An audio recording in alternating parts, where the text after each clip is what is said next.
Chapter 48, The First Lowering. The phantoms, for so they then seemed, were flitting on the other side of the deck, and with a noiseless celerity were casting loose the tackles and bands of the boats which swung there. This boat had always been deemed one of the spare boats, though technically called the captain's, on account of its hanging from the starboard quarter. The figure that now stood by its bows was tall and squat, with one tooth evenly protruding from its steel-like lips. A rumpled Chinese jacket of black cloth funerally invested him, with wide black trousers of the same dark stuff. But strangely crowning his ebons was a glistening white pleated turban, the living hair braided and coiled round and round upon his head.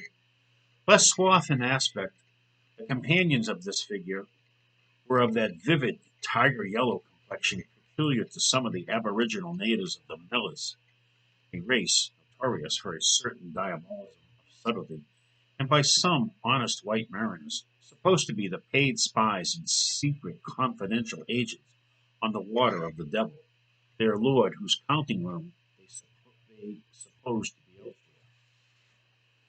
While yet the wondering ship's company were gazing upon these strangers, Ahab cried out to the white turbaned old man at their head, "All ready there, Fadalla?" "Ready," was the half-hissed reply. "Lower away, then, d'ye hear?" Shouting across the deck. "Lower away there, I say." Such was the thunder of his voice that spite of their amazement, the men sprang over the over the rail.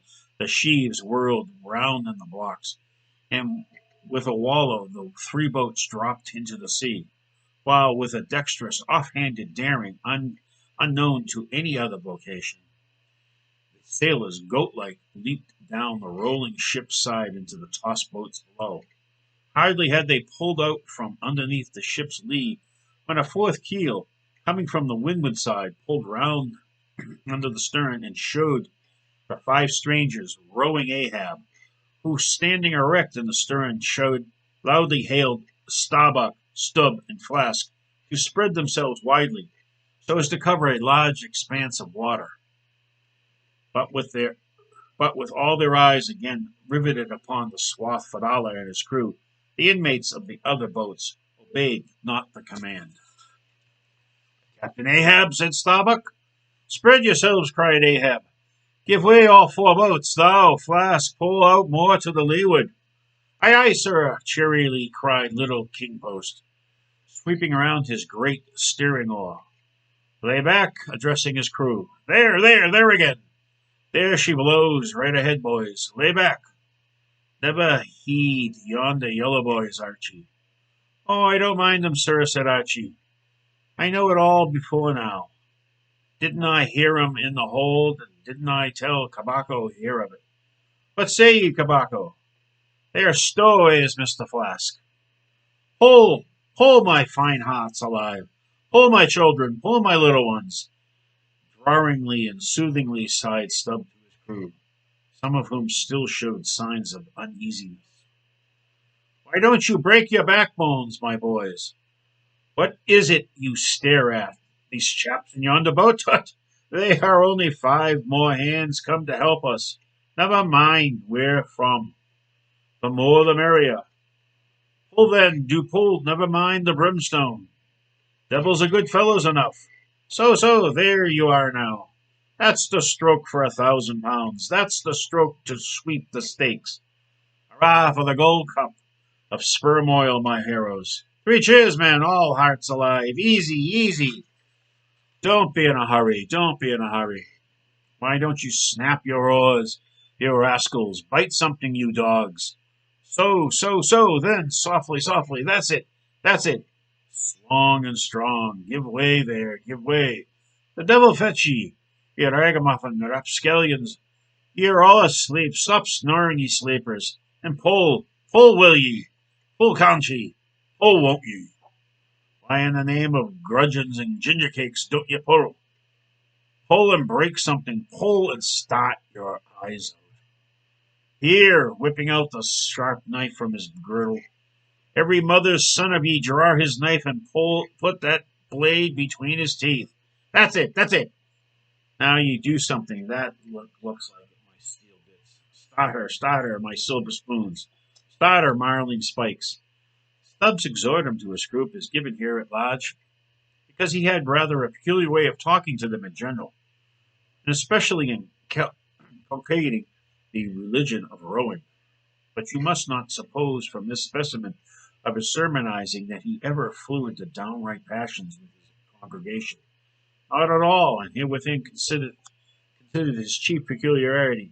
He would say the most terrific things to his crew, in a tone so strangely compounded of fun and fury, and the fury seemed so calculated merely as a spice to the fun, that no oarsman could hear such queer invocations without pulling for dear life, and yet pulling for the mere joke of the thing. Besides, he all the time looked so easy and indolent himself, so loungingly managed his steering oar, and so broadly gapped, open mouthed at times, that the mere sight of such a yawning commander by sheer force of contrast acted like a charm upon his crew. Then again, Stubb was one of the odd sort of humorists whose joviality is sometimes so curiously ambiguous as to put all inferiors on their guard in the matter of obeying them. In obedience to a sign from Ahab, Starbuck was now pulling obliquely across Stubb's bow, and when for a moment or so the two boats were pretty near each other, Stubb hailed the mate. "Mr. Starbuck, larboard there, ahoy! A word with you, sir, if you please." "Hallo!" returned Starbuck, turning around not a single inch as he spoke, still earnestly but whisperingly urging his crew, his face set like a flint from Stubb's. "What do you think of those yellow boys, sir? Smuggled on board, somehow, before the ship sailed. Strong, strong boys," in a whisper to his crew, then speaking out loud again. "A sad business, Mr. Stubb. See there, my lads. But never mind, Mr. Stubb, all for the best. Let all your crew pull strong, come what will. Spring, my men, spring. There's hogsheads of sperm ahead, Mr. Stubb, and that's what you came here for. Pull, my boys. Sperm. Sperm's the play. This at least is duty. Duty and profit, hand in hand." "Aye, aye, I thought as much," soliloquized Stubb, when the boats diverged. "As soon as I clapped eye on 'em, I thought so. Aye, and that's what he went into the afterhold for so often, as Doughboy long suspected. They were hidden down there. The white whale's at the bottom of it.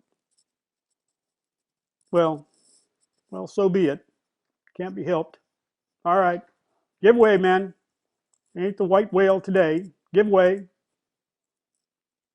Now the advent of these outlandish strangers at such a critical instant as the lowering of the boats from the deck, this had not unreasonably awakened a sort of superstitious amazement in some of the ship's company. But Archie's fancied discovery, having some time previous got abroad among them, though indeed not credited then, this had in some small measure prepared them for the event. It took off the extreme edge of their wonder. And so what with all this and Stubb's confident way of accounting for their appearance, they were for the time freed from superstitious surmisings, though the affair still left abundant room for all manner of wild conjectures as to the dark Ahab's precise agency in the matter from the beginning. For me, I silently recalled the mysterious shadows I had seen creeping on board the Pequod during the dim Nantucket dawn, as well as the enigmatic hintings of the unaccountable Elijah. Meantime, Ahab, out of hearing of his officers, having sighted the furthest to windward, was still ranging ahead of the other boats, a circumstance bespeaking how potent a crew was pulling him. Those tiger-yellow creatures of his seemed all steel and whalebone, like 5 trip hammers. They rose and fell with regular strokes of strength, which periodically started the boat along the water, like a horizontal burst boiler out of a Mississippi steamer. As for Fedella, who was seen pulling the harpooner oar, he had thrown aside his black jacket and displayed his naked chest, with the whole part of his body above the gunwale, clearly cut against the alternating depressions of the watery horizon, while at the other end of the boat, Ahab, with one arm, like a fencer's, thrown half backward into the air, as if to counterbalance any tendency to trip, Ahab was seen steadily managing his steering oar, as in 1,000 boat lowerings, ere the white whale had torn him. All at once the outstretched arm gave a peculiar motion, and then remained fixed, while the boat's 5 oars were seen simultaneously peaked. Boat and crew sat motionless on the sea. Instantly the 3 spread boats in the rear paused on their way. The whales had irregularly settled bodily down into the blue, thus giving no distantly discernible token of the movement, though from his closer vicinity Ahab had observed it. "Every man, look out along his oars!" cried Starbuck. "Thou, Queequeg, stand up!" Nimbly springing up on the triangular raised box in the bow, the savage stood erect there, with intensely eager eyes, gazed off toward the spot where the chase had last been descried, the extreme stern of the boat, where it was also triangularly platformed level with the gunwale. Starbuck himself was seen coolly and adroitly balancing himself to the jerking tossings of his chip of the craft, and silently eyeing the vast blue eye of the sea. Not very far distant, Flask's boat was also lying breathlessly still, its commander recklessly standing upon the top of the loggerhead, a stout sort of post rooted in the keel and rising some 2 feet above the level of the stern platform. It is used for catching turns with the whale line. Its top is not more spacious than the palm of a man's hand, and standing upon such a base as that, Flask seemed perched at the masthead of some ship which had sunk to all but her trucks. But Little King Post was small and short, and at the same time Little King Post was full of a large and tall ambition, so that this loggerhead standpoint of his did by no means satisfy King Post. "I can't see 3 seas off. Tip us up an oar there, and let me onto that." Upon this, Daggoo, with either hand upon the gunwale to steady his way, swiftly slid aft, and then erecting himself, volunteered his lofty shoulders for a pedestal. "Good a masted as any, sir. Will you mount?" "That I will, and thank you very much, my fine fellow. Only I wish you 50 feet taller." Whereupon, planting his feet firmly against 2 opposite planks of the boat, the gigantic Negro, stooping a little, presented his flat palm to Flask's foot, and then putting Flask's hand on his hearse-plumed head and bidding him spring as he himself should toss, with one dexterous fling landed the little man high and dry on his shoulders. And here was Flask now standing, Daggoo with one lifted arm furnishing him with a breastband to lean against and steady himself by. At any time, it is a strange sight to the tyro to see with what wondrous habitude of unconscious skill the whaleman will maintain an erect posture in his boat, even when pitched about by the most riotously perverse and cross-running seas. Still more strange to see him giddily perched upon the loggerhead itself under such circumstances. But the sight of little Flask, mounted upon gigantic Daggoo, was yet more curious, for sustaining himself with a cool, indifferent, easy, unthought-of barbaric majesty, the noble Negro to every roll of the sea harmoniously rolled his fine form. On his broad back, flaxen-haired Flask seemed a snowflake. The bearer looked nobler than the rider. though truly vivacious, tumultuous, ostentatious little flask, would now and then stamp with impatience, but not one added heave did he thereby give to the negro's lordly chest. So have I seen passion and vanity stamping the living magnanimous earth, but the earth did not alter her tides and her seasons for that. Meanwhile, Stubb, the third mate, betrayed no such far-gazing solicitudes. The whales might have made one of their regular soundings, not a temporary dive from mere fright. And if that were the case, Stubb, as his wont in such cases, it seems, was resolved to solace the languishing interval with his pipe. He withdrew it from his hatband, where he always wore it, aslant like a feather. He loaded it, and rammed home the loading with his thumb end. But hardly had he ignited his match across the rough sandpaper of his hand, when Tashtego, his harpooner, whose eyes had been setting to windward like two fixed stars, suddenly dropped like light from his erect attitude to his seat, crying out in a quick frenzy of hurry, "Down, down all, and give way! There they are!" To a landsman, no whale, nor any sign of a herring would have been visible at that moment. Nothing but a troubled bit of greenish-white water, and thin scattered puffs of vapor hovering over it, and suffusingly blowing off to leeward, like the confused scud from white rolling billows. The air around suddenly vibrated and tingled, as it were, like the air over intensely heated plates of iron. Beneath this atmospheric waving and curling, and partially beneath a thin layer of water also, the whales were swimming. Seen in advance of all the other indications, the puffs of vapor they spouted seemed their forerunning couriers and detached flying outriders. All four boats were now in keen pursuit of that one spot of troubled water and air, but it bade far to outstrip them. It flew on, as a mass of interblending bubbles borne down a rapid stream from the hills. "Pull, pull, my good boys," said Starbuck, in the lowest possible but intensest concentrated whisper to his men, while the sharp fixed glance from his eyes darted straight ahead of the bow, almost seemed as two visible needles in two unerring binnacle compasses. He did not say much to his crew, though, nor did his crew say anything to him. Only the silence of the boat was at intervals startlingly pierced by one of his peculiar whispers, now harsh with command, now soft with entreaty. How different the loud little king post! "Sing out and say something, my hearties! Roar and pull, my thunderbolts! Beach me on their black backs, boys! Only do that for me, and I'll sign over to you my Martha's Vineyard plantation, boys, including wife and children, boys.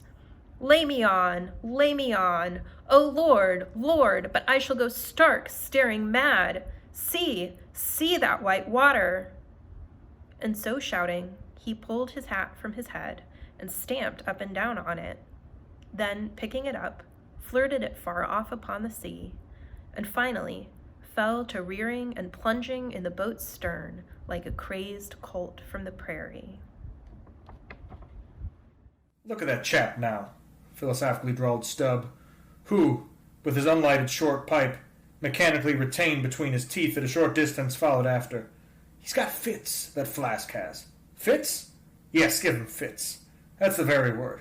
Pitch fits into him. Merrily, merrily, hearts alive. Pudding for supper, you know. Merry's the word. Pull, babes, pull, sucklings, pull all. What the devil are you hurrying about? Softly, softly and steadily, my men. Only pull and keep pulling, nothing more. Crack all your backbones and bite your knives in two, that's all. Take it easy. Why don't you take it easy, I say, and burst all your livers and lungs?" But what was it that inscrutable Ahab said to that tiger-yellow crew of his? These are words best omitted here, for you live under the blessed light of the evangelical land. Only the infidel sharks in the audacious seas may give ear to such words when, with tornado brow and eyes of red murder and foam-glued lips, Ahab leaped after his prey. Meanwhile, all the boats tore on.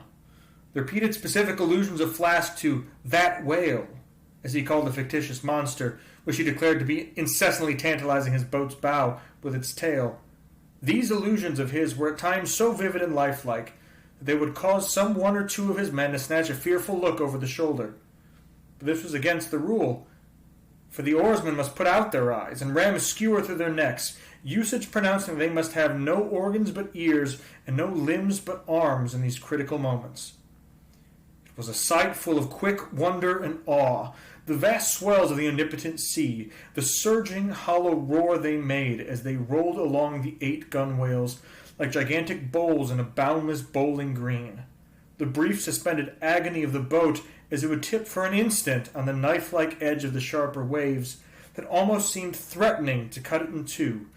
The sudden profound dip into the watery glens and hollows, the keen spurrings and goadings to gain the top of the opposite hill, the headlong, sled-like slide down its other side, all these with the cries of the headsmen and harpooneers, and the shuddering gasps of the oarsmen, with the wondrous sight of the ivory Pequod bearing down upon her boats with outstretched sails, like a wild hen after her screaming brood. All this was thrilling. Not the raw recruit marching from the bosom of his wife into the fever heat of his first battle, not the dead man's ghost encountering the first unknown phantom in the other world. Neither of these can feel stranger and stronger emotions than that man does, who the first time finds himself pulling into the charmed, churned circle of the hunted sperm whale. The dancing white water made by the chase was now becoming more and more visible, owing to the increasing darkness of the dun cloud shadows flung upon the sea. The jets of vapor no longer blended, but tilted everywhere to right and left. The whales seemed separating their wakes. The boats were pulled more apart, Starbuck giving chase to 3 whales running dead to leeward. Our sail was now set, and with the still rising wind we rushed along, the boat going with such madness through the water that the lee oars could scarcely be worked rapidly enough to escape being torn from the rowlocks. Soon we were running through the suffusing wide veil of mist, neither ship nor boat to be seen. "Give way, men," whispered Starbuck, drawing still further aft the sheet of his sail. "There is time to kill a fish yet before the squall comes. There's white water again. Close to. Spring." Soon after, 2 cries in quick succession on each side of us denoted that the other boats had got fast, but hardly were they overheard when with a lightning-like hurtling whisper Starbuck said, "Stand up!" and Queequeg, harpoon in hand, sprang to his feet. Though not one of the oarsmen was then facing the life-and-death peril so close to them ahead, yet with their eyes on the intense countenance of the mate in the stern of the boat, they knew that the imminent instant had come. They heard, too, an enormous wallowing sound as of 50 elephants stirring in their litter. Meanwhile, the boat was still booming through the mist, the waves curling and hissing around us like the erected crests of enraged serpents. "That's his hump! There! Give it to him!" whispered Starbuck. A short rushing sound leaped out of the boat. It was the darted iron of Queequeg. Then all in one welded commotion came an invisible push from astern, while forward the boat seemed striking on a ledge. The sail collapsed and exploded. A gush of scalding vapor shot up nearby. Something rolled and tumbled like an earthquake beneath us. The whole crew were half suffocated as they were tossed helter-skelter into the white curdling cream of the squall. Squall, whale, and harpoon had all blended together, and the whale, merely grazed by the iron, escaped. Though completely swamped, the boat was nearly unharmed. Swimming round it, we picked up the floating oars, and lashing them across the gunwale, tumbled back to our places. There we sat up to our knees in the sea, the water covering every rib and plank, so that to our downward-gazing eyes the suspended craft seemed a coral boat grown up to us from the bottom of the ocean. The wind increased to a howl. The waves dashed their bucklers together. The whole squall roared, forked, and crackled around us, like a white fire upon the prairie, in which, unconsumed, we were burning, immortal in these jaws of death. In vain we hailed the other boats, as well roar to the live coals down the chimney of a flaming furnace, as hail those boats in that storm. Meanwhile the driving scud, rack, and mist grew darker with the shadows of night. No sign of the ship could be seen. The rising sea forbade all attempts to bail out the boat. The oars were useless as propellers, performing now the office of life preservers. So, cutting the lashing of the waterproof match keg, after many failures, Starbuck contrived to ignite the lamp in the lantern, then stretching it on a waif pole, handed it to Queequeg as the standard bearer of this forlorn hope. There, then, he sat, holding up that imbecile candle in the heart of that almighty forlornness. There, then, he sat, the sign and symbol of a man without faith, hopelessly holding up hope in the midst of despair. Wet, drenched through, and shivering cold, despairing of ship or boat, we lifted up our eyes as the dawn came on. The mist still spread over the sea. The empty lantern lay crushed in the bottom of the boat. Suddenly Queequeg started to his feet, howling his hand to his ear. We all heard a faint creaking as of ropes and yards hitherto muffled by the storm. The sound came nearer and nearer. The thick masts were dimly parted by a huge, vague form. Affrighted, we all sprang into the sea as the ship at last loomed into view, bearing right down upon us within a distance of not much more than its length. Floating on the waves we saw the abandoned boat, as for one instant it tossed and gaped beneath the ship's bows like a chip at the base of a cataract. And then the vast hull rolled over it, and it was seen no more till it came up weltering astern. Again we swam for it, were dashed against it by the seas, and were at last taken up and safely landed on board. Ere the squall came close to, the other boats had cut loose from their fish and returned to the ship in good time. The ship had given us up, but was still cruising, if haply it might light upon some token of our perishing, an oar or a lance pole. Chapter 49. The Hyena. There are certain queer times and occasions in this strange mixed affair we call life, when a man takes this whole universe for a vast practical joke, though the wit thereof he but dimly discerns, and more than suspects that the joke is at nobody's expense but his own. However, nothing dispirits, and nothing seems worth while disputing.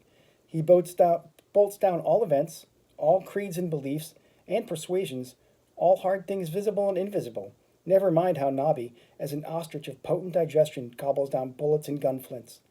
And as for small difficulties and worryings, prospects of sudden disaster, peril of life and limb, all these and death itself seem to him only sly, good-natured hits and jolly punches in the side bestowed by the unseen and unaccountable old joker. That odd sort of wayward mood I'm speaking of comes over a man only in some time of extreme tribulation. It comes in the very midst of his earnestness, so that what just before might have seemed to him the thing most momentous now seems but a part of a general joke. There is nothing like the perils of whaling to breathe this free and easy sort of genial, desperado philosophy. And with it, I now regarded this whole voyage of the Pequod and the great white whale its object. "Queequeg," said I, when they had dragged me, the last man, to the deck, and I was still shaking myself in my jacket to fling off the water. "Queequeg, my fine friend, does this sort of thing often happen?" Without much emotion, though soaked through just like me, he gave me to understand that such things did often happen. "Mr. Stubb," said I, turning to that worthy, who, buttoned up in his oil jacket, was now calmly smoking his pipe in the rain. "Mr. Stubb, I think I have heard you say that of all the whalemen you have ever met, our chief mate, Mr. Starbuck, is by far the most careful and prudent. I suppose, then, that going plump on a flying whale with your sail set in a foggy squall is the height of a whaleman's discretion?" "Certain. I've lowered 4 whales from a leaking ship in a gale off Cape Horn." "Mr. Flask," said I, turning to the little king post, who was standing close by, "you are experienced in these things, and I am not. Will you tell me whether it is an unalterable law in this fishery, Mr. Flask, for an oarsman to break his own back pulling himself up back foremost into death's jaws?" "Can't you twist that smaller?" said Flask. "Yes, that's the law. I should like to see a boat's crew backing water up to a whale face foremost. Ha ha! The whale would give them a squint for squint, mind that." Here, then, from 3 impartial witnesses, I had a deliberate statement of the entire case. Considering, therefore, that squalls and capsizings in the water and consequent bivouacs on the deep were matters of common occurrence in this kind of life, considering that at the superlatively critical instant of going on to the whale, I must resign my life to the hands of him who steered the boat, oftentimes the fellow who at that very moment is in its impetuousness upon the point of scuttling the craft with his own frantic stampings, considering that the particular disaster to our own particular boat was chiefly to be imputed on Starbuck's driving onto the whale almost in the teeth of a squall, and considering that Starbuck, notwithstanding, was famous for his great heedfulness in the fishery. Considering that I belonged to this uncommonly prudent Starbuck's boat, and finally considering in what a devil's chase I was implicated, touching the white whale, taking all things together, I say, I thought I might as well go below and make a rough draft of my will. Queequeg, said I, come along. You shall be my lawyer, executor, and legatee. It may seem strange that of all men, sailors should be tinkering at their last wills and testaments, but there are no people in the world more fond of that diversion. This was the 4th time in my nautical life that I had done the same thing. After the ceremony was concluded upon the present occasion, I felt all the easier. A stone was rolled away from my heart. Besides, all the days I should now live would be as good as the days that Lazarus lived after his resurrection. A supplementary clean gain of so many months or weeks as the case might be. I survived myself. My death and burial were locked up in my chest. I looked round me tranquilly and contentedly, like a quiet ghost with a clean conscience, sitting inside the bars of a snug family vault. Now then, thought I, unconsciously rolling up the sleeves of my frock, here goes for a cool, collected dive at death and destruction, and the devil fetch the hindmost. Chapter 50, Ahab's Boat and Crew, Fadala. Who would have thought it, Flask, cried Stubb. If I had but one leg, you would not catch me in a boat, unless maybe to stop the plug hole with my timber toe. Oh, he's a wonderful old man. I don't think it's so strange, after all, on that account, said Flask. If his leg were off at the hip now, it would be a different thing. That would disable him. But he has one knee and a good part of the other left, you know. I don't know that, my little man. I never yet saw him kneel. Among whale-wise people, it has often been argued whether, considering the paramount importance of his life to the success of the voyage, it is right for a whaling captain to jeopardize that life in the active perils of the chase. So Tamerlane's soldiers often argued with tears in their eyes, whether that invaluable life of his ought to be carried into the thickest of the fight.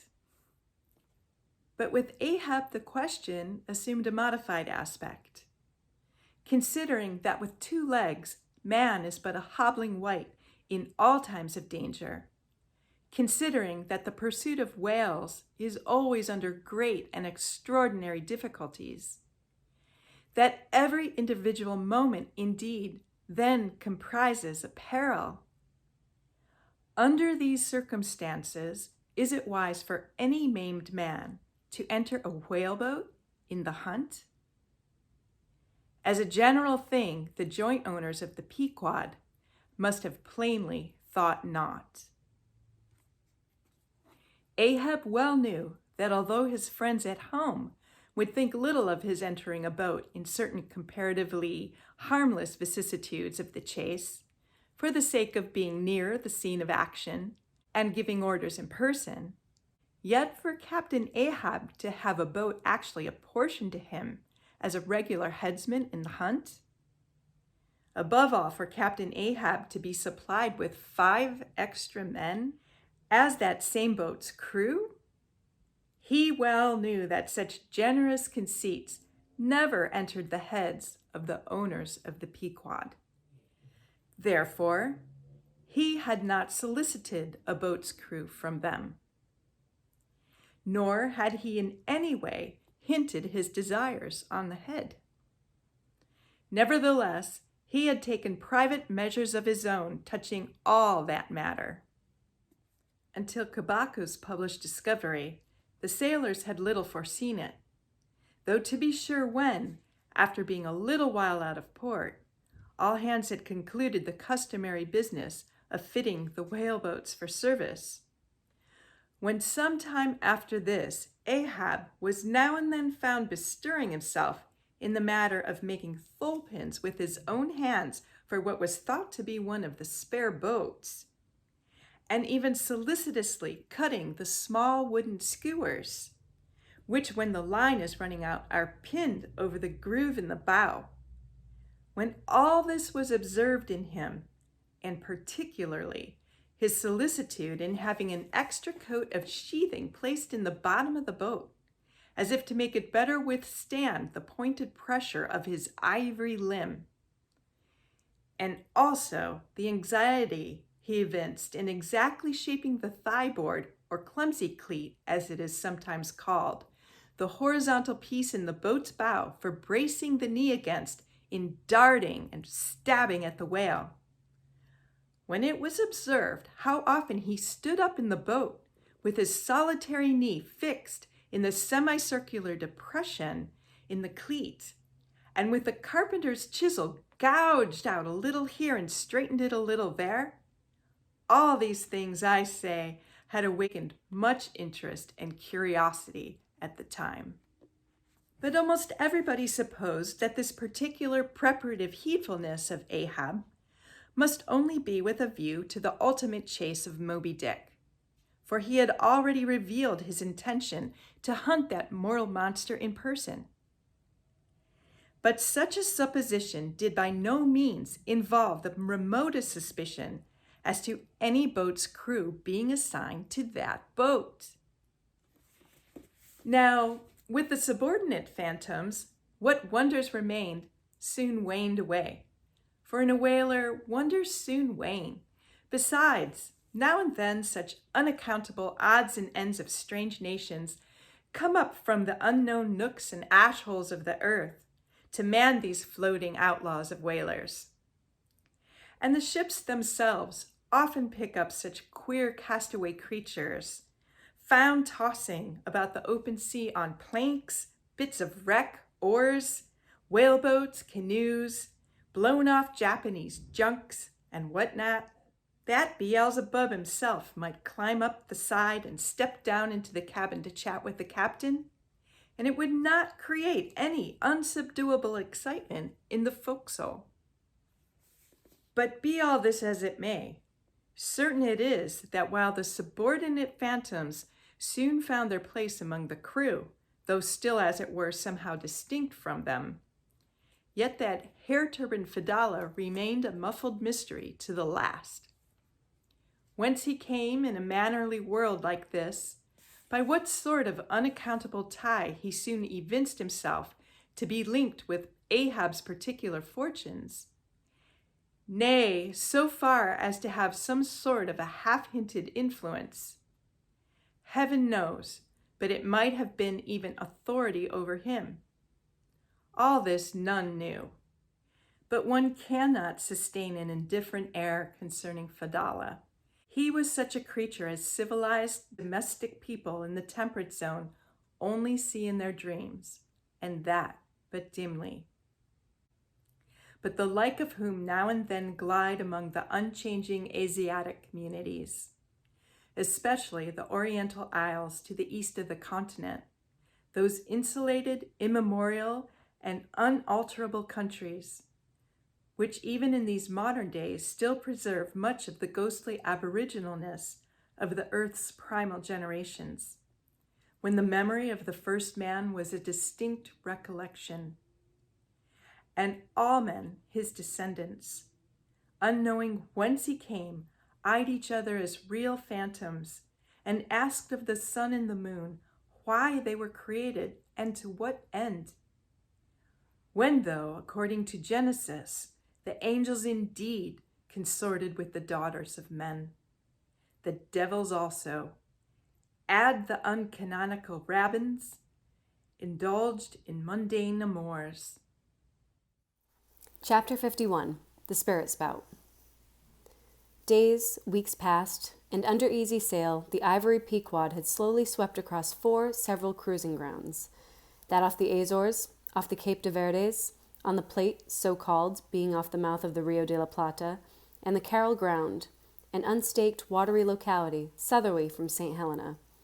It was while gliding through these latter waters that one serene and moonlight night, when all the waves rolled by like scrolls of silver, and, by their soft, suffusing seethings, made what seemed a silvery silence, not a solitude. On such a silent night a silvery jet was seen far in advance of the white bubbles at the bow. Lit up by the moon, it looked celestial, seemed some plumed and glittering god uprising from the sea. Fedallah first described this jet, for of these moonlit nights it was his wont to mount to the main masthead and stand a lookout there, with the same precision as if it had been day.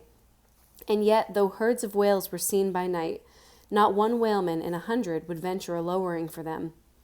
You may think with what emotions, then, the seaman beheld this old Oriental perched aloft at such unusual hours, his turban and the moon, companions in one sky. But when, after spending his uniform interval there for several successive nights without uttering a single word, when after all this silence his unearthly voice was heard announcing that silvery moonlit jet, every reclining mariner started to his feet, as if some winged spirit had lighted in the rigging and hailed the mortal crew. "There she blows!" Had the trump of judgment blown, they could not have quivered more. Yet still they felt no terror, rather pleasure. For though it was a most unwonted hour, yet so impressive was the cry, and so deliriously exciting that almost every soul on board instinctively desired a lowering.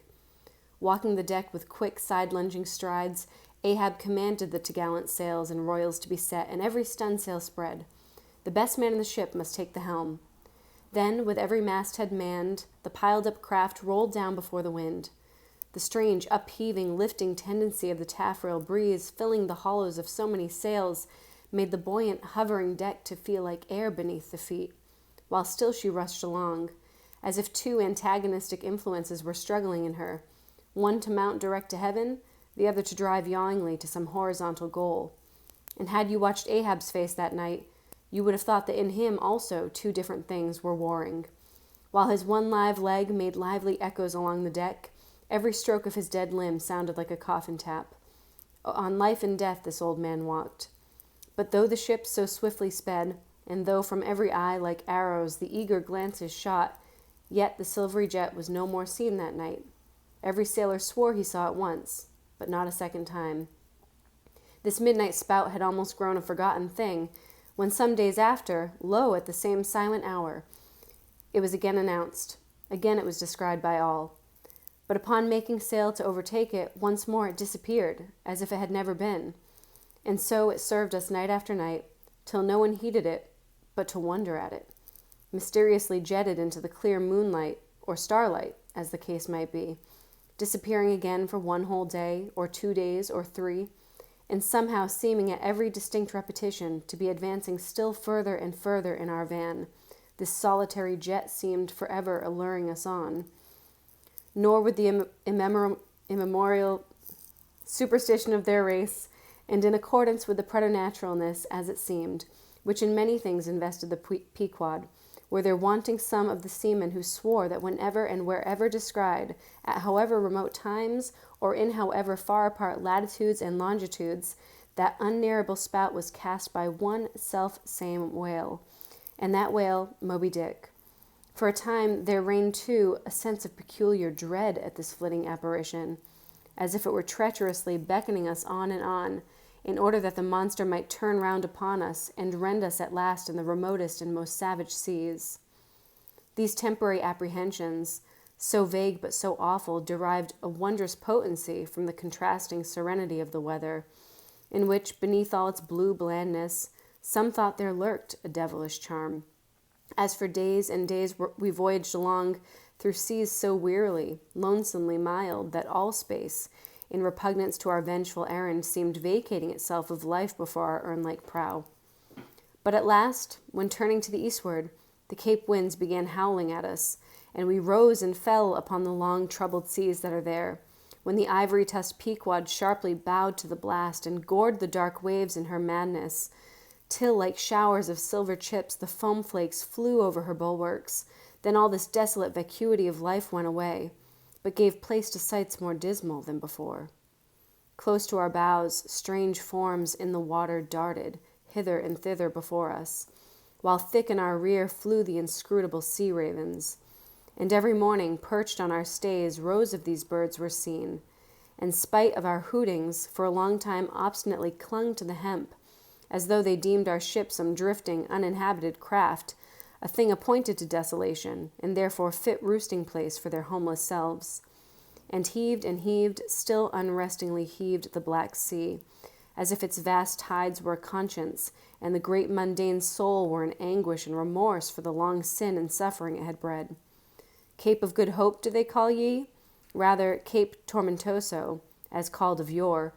For long allured by the perfidious silences that had before attended us, we found ourselves launched into this tormented sea, where guilty beings transformed into these fowls and these fish seemed condemned to swim on everlastingly, without any haven in store, or beat that black air without any horizon. But calm, snow-white, and unvarying, still directing its fountain of feathers to the sky, still beckoning us on from before, the solitary jet would at times be descried. During all this blackness of the elements, Ahab, though assuming for the time the almost continual command of the drenched and dangerous deck, manifested the gloomiest reserve, and more seldom than ever addressed his mates. In tempestuous times like these, after everything above and aloft has been secured, nothing more can be done but passively to await the issue of the gale. Then captain and crew become practical fatalists. So, with his ivory leg inserted into its accustomed hole, and with one hand firmly grasping a shroud, Ahab for hours and hours would stand, gazing dead to windward, while an occasional squall of sleet or snow would all but congeal his very eyelashes together. Meantime, the crew, driven from the forward part of the ship by the perilous seas that burstingly broke over its bows, stood in a line along the bulwarks in the waist, and the better to guard against the leaping waves, each man had slipped himself into a sort of bowline secured to the rail, in which he swung, as in a loosened belt. Few or no words were spoken, and the silent ship, as if manned by painting sailors in wax, day after day tore on through all the swift madness and gladness of the demoniac waves. By night the same muteness of humanity before the shrieks of the ocean prevailed. Still in silence the men swung in the bowlines. Still wordless Ahab stood up to the blast. Even when wearied nature seemed demanding repose, he would not seek that repose in his hammock. Never could Starbuck forget the old man's aspect, when one night, going down into the cabin to mark how the barometer stood, he saw him, with closed eyes, sitting straight in his floor-screwed chair, the rain and half-melted sleet of the storm from which he had some time before emerged, still slowly dripping from the unremoved hat and coat. On the table beside him lay unrolled one of those charts of tides and currents which had previously been spoken of. His lantern swung from his tightly clenched hand. Though the body was erect, the head was thrown back, so that the closed eyes were pointed towards the needle of the telltale that swung from a beam in the ceiling. Terrible old man, thought Starbuck with a shudder, sleeping in his gale, still thou steadfastly eyest thy purpose. Chapter 52 The Albatross. Southeastward from the Cape, off the distant Cosettes, a good cruising ground for right whalemen, a sail loomed ahead, the Goney, Albatross by name. As she slowly drew nigh, from my lofty perch at the fore-masthead, I had a good view of that sight so remarkable to a tyro in the far ocean fisheries, a whaler at sea, and long absent from home. As if the waves had been fullers, this craft was bleached like the skeleton of a stranded walrus. All down her sides, the spectral appearance was traced with long channels of reddened rust, while all her spars and her rigging were like the thick branches of trees, furred over with hoarfrost. Only her lower sails were set. A wild sight it was to see her long-bearded lookouts at those three mastheads. They seemed clad in the skins of beasts, so torn and bepatched, the raiment that had survived nearly 4 years of cruising. Standing in iron hoops nailed to the mast, they swayed and swung over a fathomless sea, and though, when the ship slowly glided close under our stern, we 6 men in the air came so nigh to each other that we might almost have leaped from the mastheads of one ship to those of the other, yet those forlorn-looking fishermen, mildly eyeing us as they passed, said not one word to our own lookouts, while the quarter-deck hail was being heard from below. "Ship ahoy! Have ye seen the white whale?" But as the strange captain, leaning over the pallid bulwarks, was in the act of putting his trumpet to his mouth, it somehow fell from his hand into the sea. And the wind, now rising amain, he in vain strove to make himself heard without it. Meantime his ship was still increasing the distance between, while in various silent ways the seamen of the Pequod were evincing their observance of this ominous incident at the first mere mention of the white whale's name to another ship. Ahab for a moment paused. It almost seemed as though he would have lowered a boat to board the stranger had not the threatening wind forbade.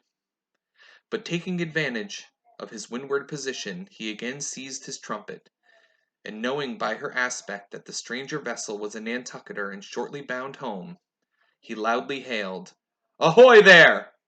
This is the Pequod, bound round the world!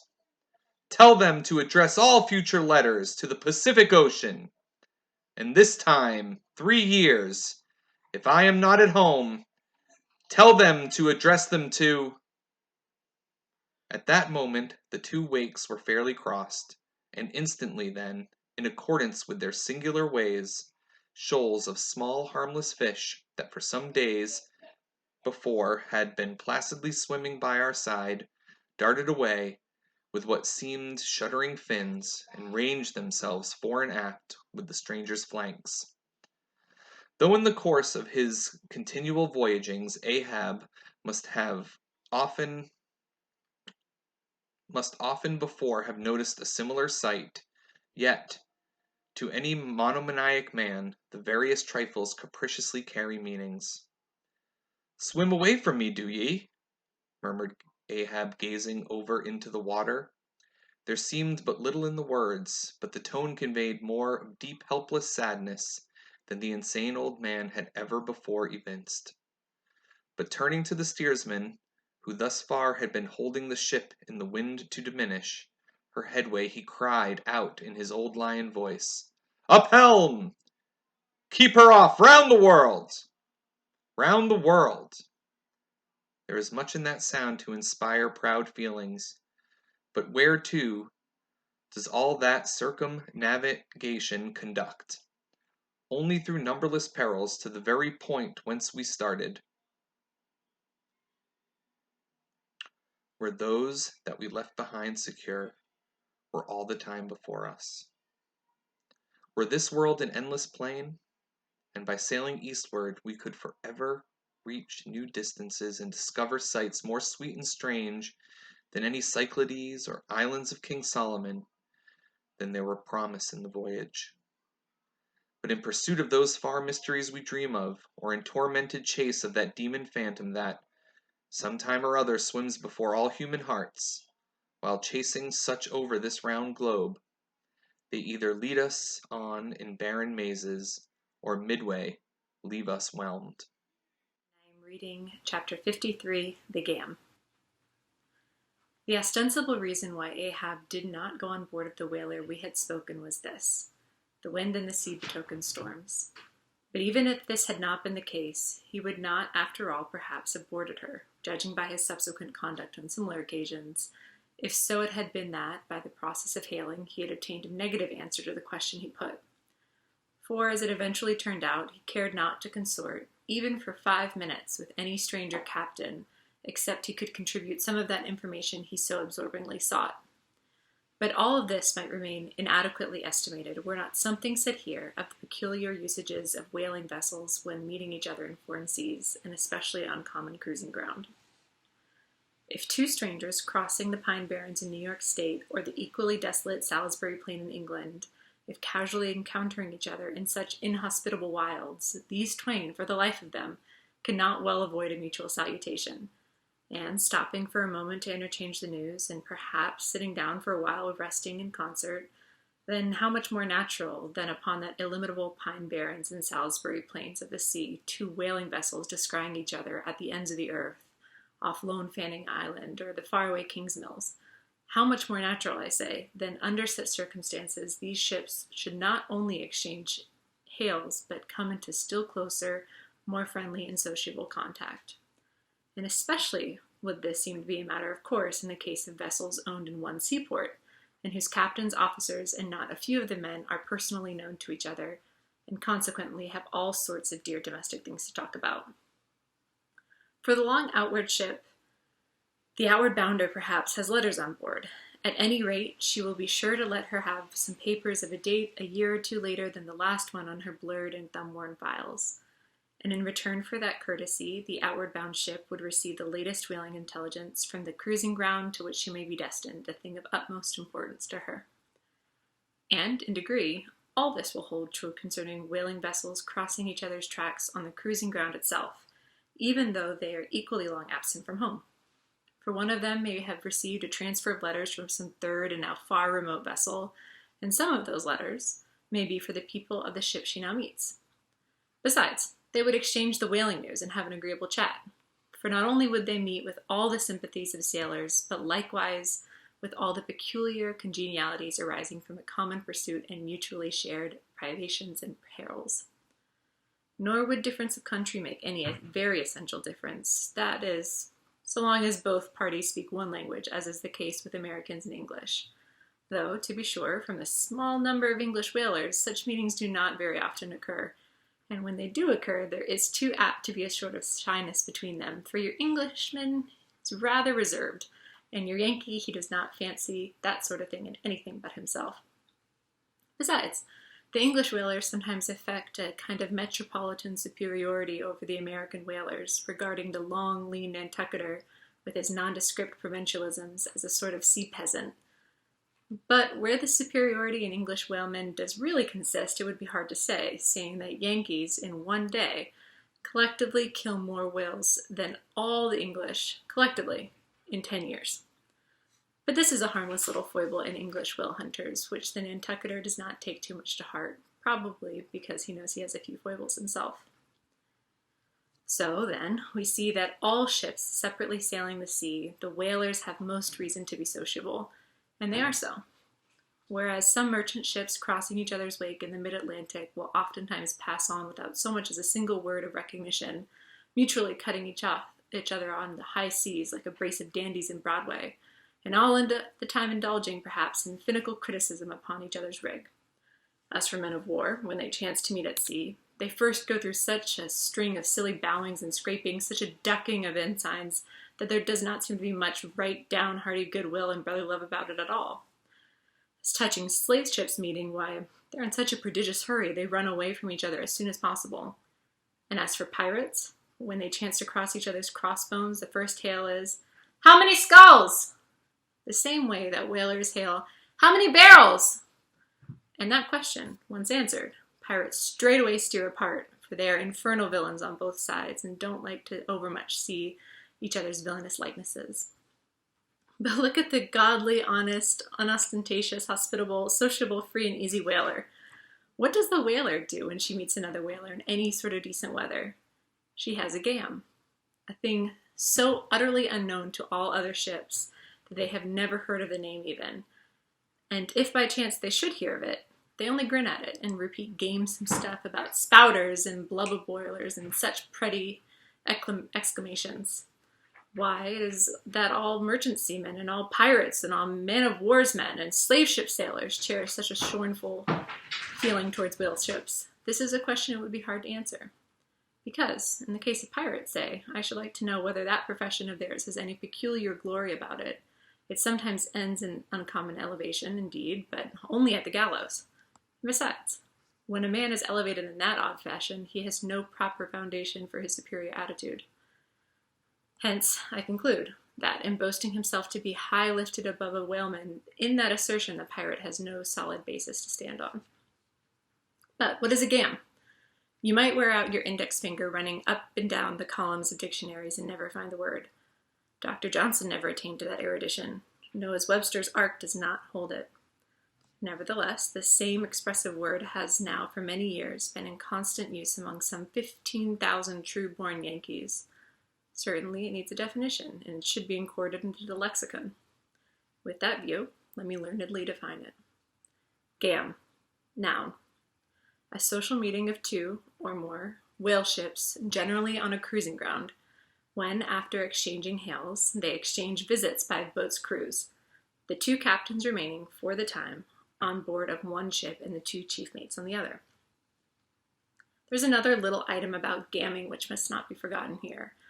All professions have their own little peculiarities of detail, and so has the whale fishery. In a pirate, man of war, or slave ship, when the captain is rowed anywhere on his boat, he always sits in the stern sheets on a comfortable, sometimes cushioned seat there, and often steers himself with a pretty little milliner's tiller decorated with gay cords and ribbons. But the whaleboat has no seat astern, no sofa of that sort whatsoever, and no tiller at all. High times, indeed, if whaling captains were wheeled about the water on castors like gouty old aldermen in patent chairs. And as for the tiller, the whaleboat never admits of any such effeminacy, and therefore, as in gamming, a complete boat's crew must leave the ship, and hence, as the boat steerer or harpooner is of the number, that subordinate is the steersman upon the occasion, and the captain, having no place to sit in, is pulled off to his visit, all standing like a pine tree. And you often will notice that, being conscious of the eyes of the whole visible world resting on him from the sides of the two ships, the standing captain is all alive to the importance of sustaining his dignity by maintaining his legs. Nor is this any very easy matter, for in his rear is the immense projecting steering oar, hitting him now and then in the small of his back, the after oar reciprocating by wrapping his knees in the front. He is thus completely wedged before and behind, and can only expand himself sideways by settling down on his stretched legs, but a sudden, violent pitch of the boat will often go far to topple him, because the length of the foundation is nothing without corresponding breadth. Merely make a spread of two poles, and you cannot stand them up. Then again, it would never do in plain sight of the world's riveted eyes. It would never do, I say, for the straddling captain to be seen steadying himself the slightest particle by catching hold of anything with his hands. Indeed, as token of his entire buoyant self-command, he generally carries his hands in his trousers pockets.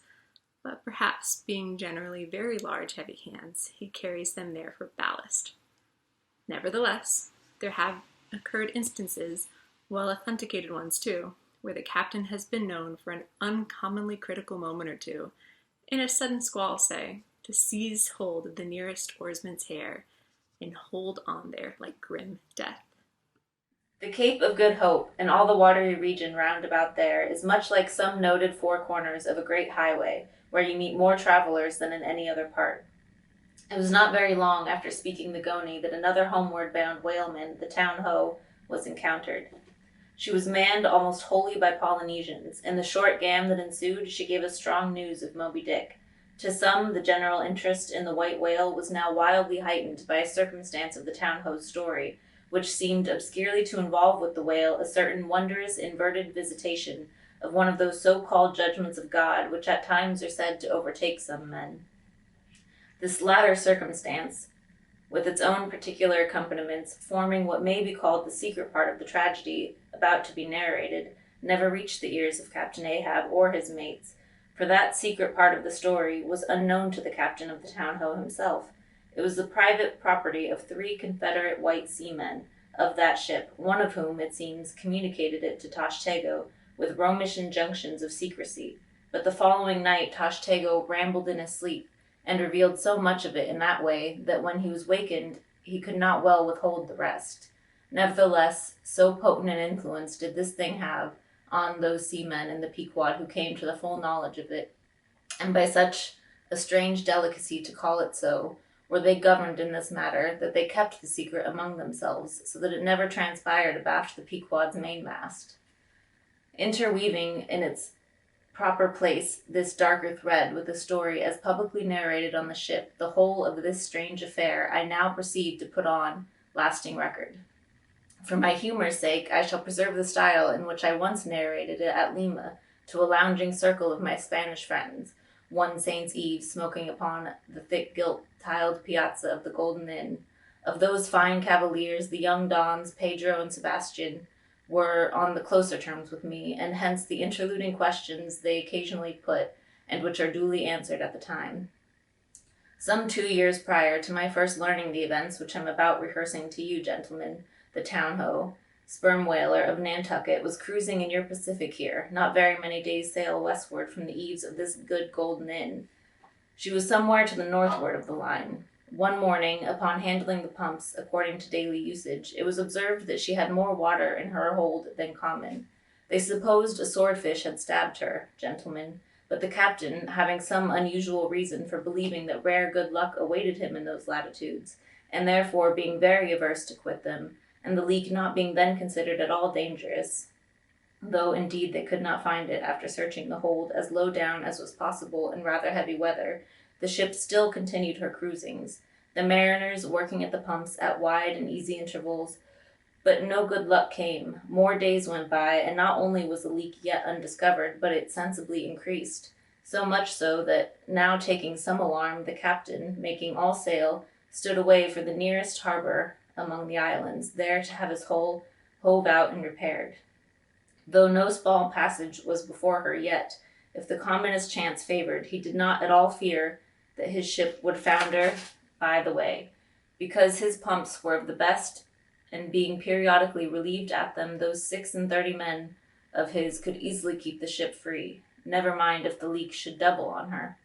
In truth, well nigh the whole of this passage being attended by very prosperous breezes, the town-ho had all but certainly arrived in perfect safety at her port, without the occurrence of the least fatality, had it not been for the brutal overbearing of Radney, the mate, a Nantucketer, and the bitterly provoked vengeance of Steelkilt, a lakeman and desperado from Buffalo. Lakeman, Buffalo, pray, what is a lakeman and where is Buffalo? Said Don Sebastian, rising in his swinging mat of grass. On the eastern shore of our Lake Erie, Don. But, I crave your courtesy, maybe you shall soon hear further of all that. Now, gentlemen, in square-sail brigs and 3-masted ships, well nigh as large and stout as any that ever sailed out of your old Callao to far Manila, this lakeman, in the landlocked heart of our America, had yet been nurtured by all those agrarian, freebooting impressions popularly connected with the open ocean. For in their interflowing aggregate, those grand freshwater seas of ours, Erie and Ontario, and Huron and Superior and Michigan, possess an ocean-like expansiveness, with many of the ocean's noblest traits, with many of its rimmed varieties of races and of climes. They contain round archipelagos of romantic isles, even as the Polynesian waters do. In large part, are shored by 2 great contrasting nations, as the Atlantic is. They furnish long maritime approaches to our numerous territorial colonies from the east, dotted all around their banks. Here and there are frowned upon by batteries, and by the goat-like craggy guns of lofty Mackinaw. They have heard the fleet thunderings of naval victories. At intervals they yield their beaches to wild barbarians, whose red-painted faces flash from out their pelty wigwams. For leagues and leagues are flanked by ancient and unentered forests, where the gaunt pines stand like serried lines of kings and Gothic genealogies, those same woods harboring wild Afric beasts of prey, and silken creatures whose exported furs give robes to Tartar emperors. They mirror the paved capitals of Buffalo and Cleveland, as well as Winnebago villages. They float alike the full-rigged merchant ship, the armed cruiser of the state, the steamer, and the birch canoe. They are swept by borean and dismasting blasts as direful as any that lash the salted wave. They know what shipwrecks are, for out of sight of land, however inland, they have drowned full many a midnight ship with all its shrieking crew.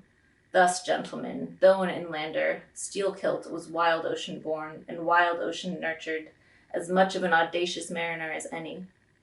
And for Radney, though in his infancy he may have laid him down on the lone Nantucket beach to nurse at his maternal sea, though in after life he had long followed our austere Atlantic and your contemplative Pacific, yet was he quite as vengeful and full of social quarrel as the backwoods seaman, fresh from the latitudes of buckhorn-handled bowie knives.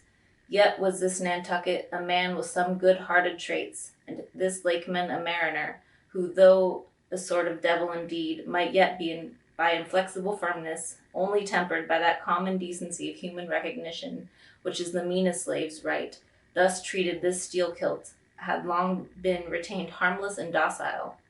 At all events, he had proved so thus far. But Radney was doomed and made mad, and Steelkilt. But, gentlemen, you shall hear. It was not more than a day or two at the furthest after pointing her prow for her island haven that the town-ho's leak seemed again increasing, but only so as to require an hour or more at the pumps every day.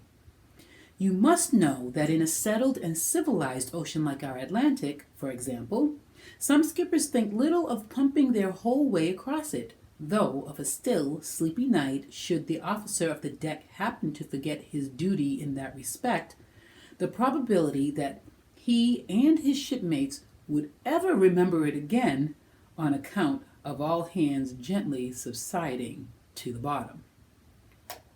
Nor, in the solitary and savage seas far from you to the westward, gentlemen, it is altogether unusual for ships to keep clanging at their pump handles in full chorus even for a voyage of considerable length.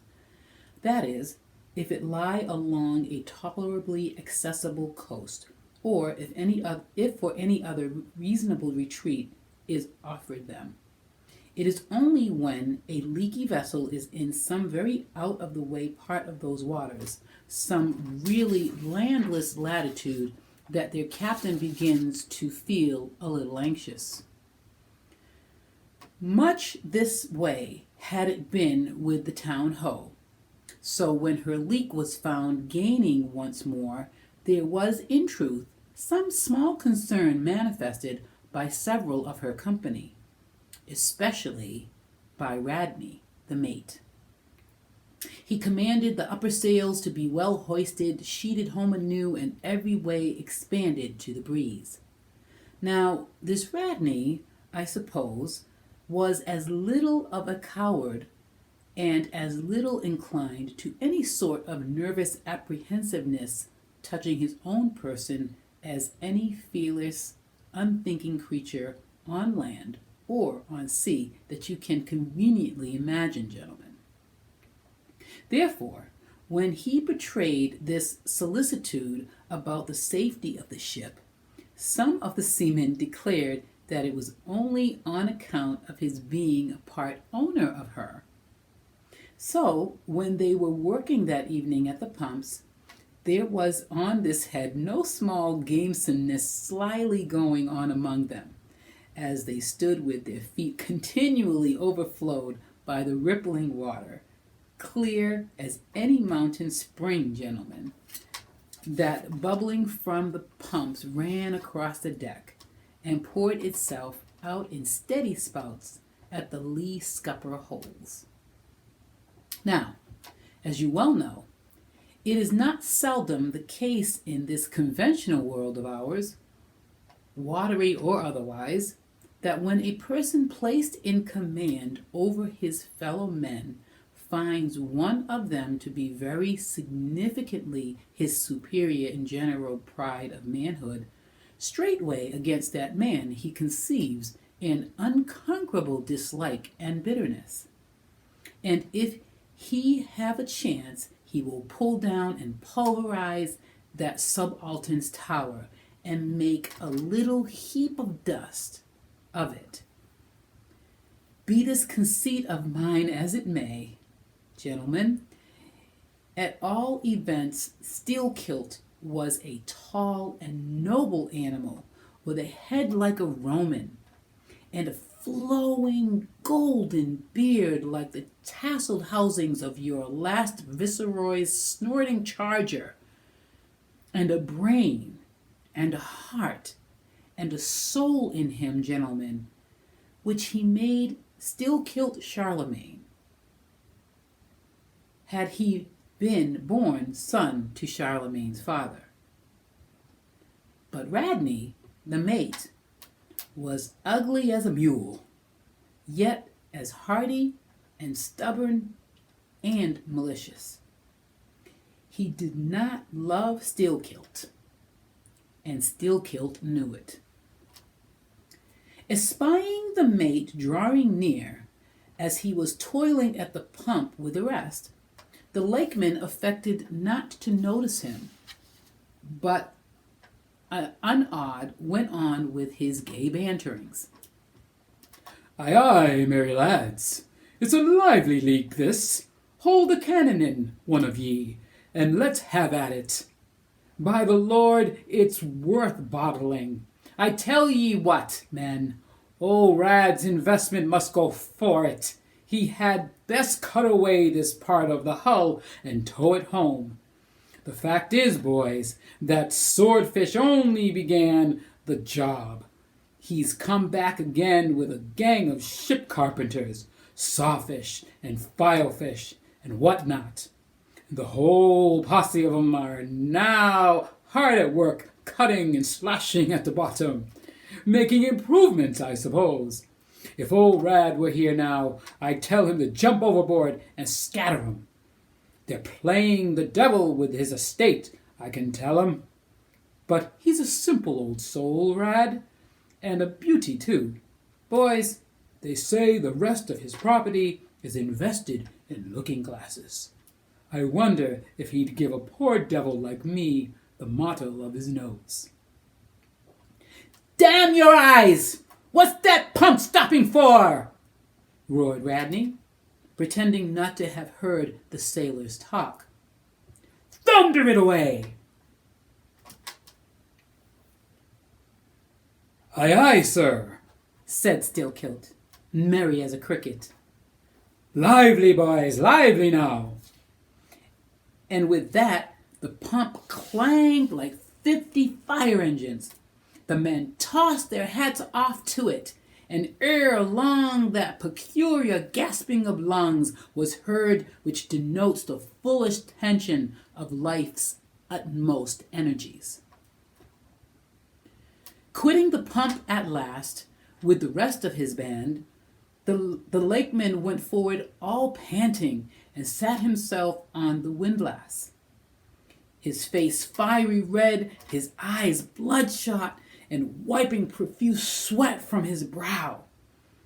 Now, what cozening fiend it was, gentlemen, that possessed Radney to meddle with such a man in that corporally exasperated state, I know not. But so it happened. Intolerably striding along the deck, the mate commanded him to get a broom and sweep down the planks, and also a shovel, and remove some offensive matters consequent upon allowing a pig to run at large. Now, gentlemen, sweeping a ship's deck at sea is a piece of household work which in all times but raging gales is regularly attended to every evening. It has been known to be done in the case of ships actually foundering at the time. Such, gentlemen, is the inflexibility of sea usages and the instinctive love of neatness in seamen, some of whom would not willingly drown without first washing their faces.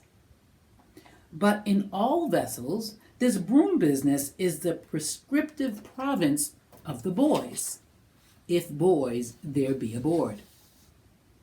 Besides, it was the stronger men in the town ho that had been divided into gangs, taking turns at the pumps, and being the most athletic seaman of them all, Steelkilt had been regularly assigned captain of one of the gangs. Consequently, he should have been freed from any trivial business not connected with truly nautical duties, such being the case with his comrades. I mention all these particulars so that you may understand exactly how this affair stood between the two men. But there was more than this. The order about the shovel was almost as plainly meant to sting and insult Steelkilt as though Radney had spat in his face. Any man who had gone sailor in a whale ship will understand this. And all this, and doubtless much more, the lakeman fully comprehended when the mate uttered his command. But as he sat still for a moment, and as he steadfastly looked into the mate's malignant eye and perceived the stacks of powder casks heaped up in him, and the slow match silently burning along towards them, as he instinctively saw all this, that strange forbearance and unwillingness to stir up the deeper passionateness in any already earful being, a repugnance most felt, when felt at all, by really valiant men, even when aggrieved. This nameless phantom feeling, gentlemen, stole over Steelkilt.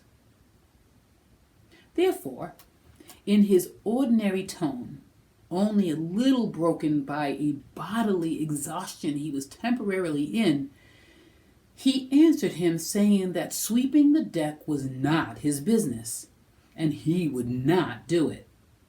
And then, without at all alluding to the shovel, he pointed to the 3 lads as the customary sweepers, who, not being billeted at the pumps, had done little or nothing all day.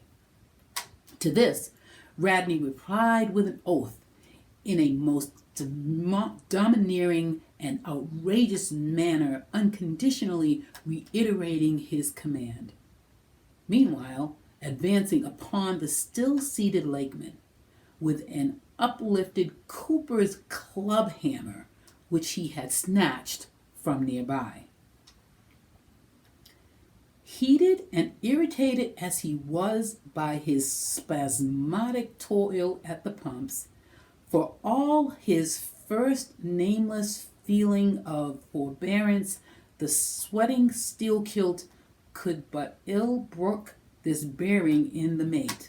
But somehow, still smothering the conflagration within him, without speaking, he remained doggedly rooted to his seat, till at last the incensed Radney shook the hammer within a few inches of his face, furiously commanding him to do his bidding. Steelkilt rose, and slowly retreating round the windlass, steadily followed by the mate with his menacing hammer, deliberately repeating his intention not to obey. Seeing, however, that his forbearance had not the slightest effect, by an awful and unspeakable intimidation with his twisted hand he warned off the foolish and infatuated man. But it was to no purpose. And in this way, the two went once slowly round the windlass, when, resolved at last no longer to retreat, bethinking him that he had now forborne as much as comported with his humor, the Lakeman paused on the hatches, and thus spoke to the officer. "Mr. Radney, I will not obey you. Take that hammer away, or look to yourself." But the predestined mate, coming still closer to him where the Lakeman stood fixed, now shook the heavy hammer within an inch of his teeth, meanwhile repeating a string of insufferable maledictions. Retreating not the 1,000th part of an inch, stabbing him in the eye with the unflinching poniard of his glance, Steelkilt, clenching his right hand behind him and creepingly drawing it back, told his prosecutor that if the hammer but grazed his cheek, he, Steelkilt, would murder him. But, gentlemen, the fool had been branded for the slaughter by the gods. Immediately the hammer touched the cheek. The next instant, the lower jaw of the mate was stove in his head. He fell on the hatch, spouting blood like a whale. Ere the cry could go aft, Steelkilt was shaking one of the backstays, leading far aloft to where two of his comrades were standing their mastheads. They were both canalers. Canalers, cried Don Pedro. We've seen many whale ships in our harbors, but never heard of your canalers. Pardon, who and what are they? Canalers, Don, are the boatmen belonging to our Grand Erie Canal. You must have heard of it. Nay, senor. Hereabouts in this dull, warm, most lazy, and hereditary land, we know but little of your vigorous north. Aye? Well then, Don, refill my cup.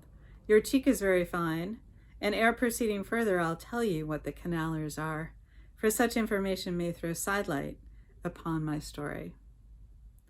For 360 miles, gentlemen, through the entire breadth of the state of New York, through numerous populous cities and most thriving villages, through long, dismal, uninhabited swamps, and affluent, cultivated fields, unrivaled for fertility, by billiard room and bar room, through the holy of holiest of great forests, on Roman arches over Indian rivers, through sun and shade, by happy hearts or broken, through all the wide contrasting scenery of these noble Mohawk counties, and especially by rows of snow-white chapels whose spires and almost like milestones flows one continual stream of Venetianly corrupt and often lawless life.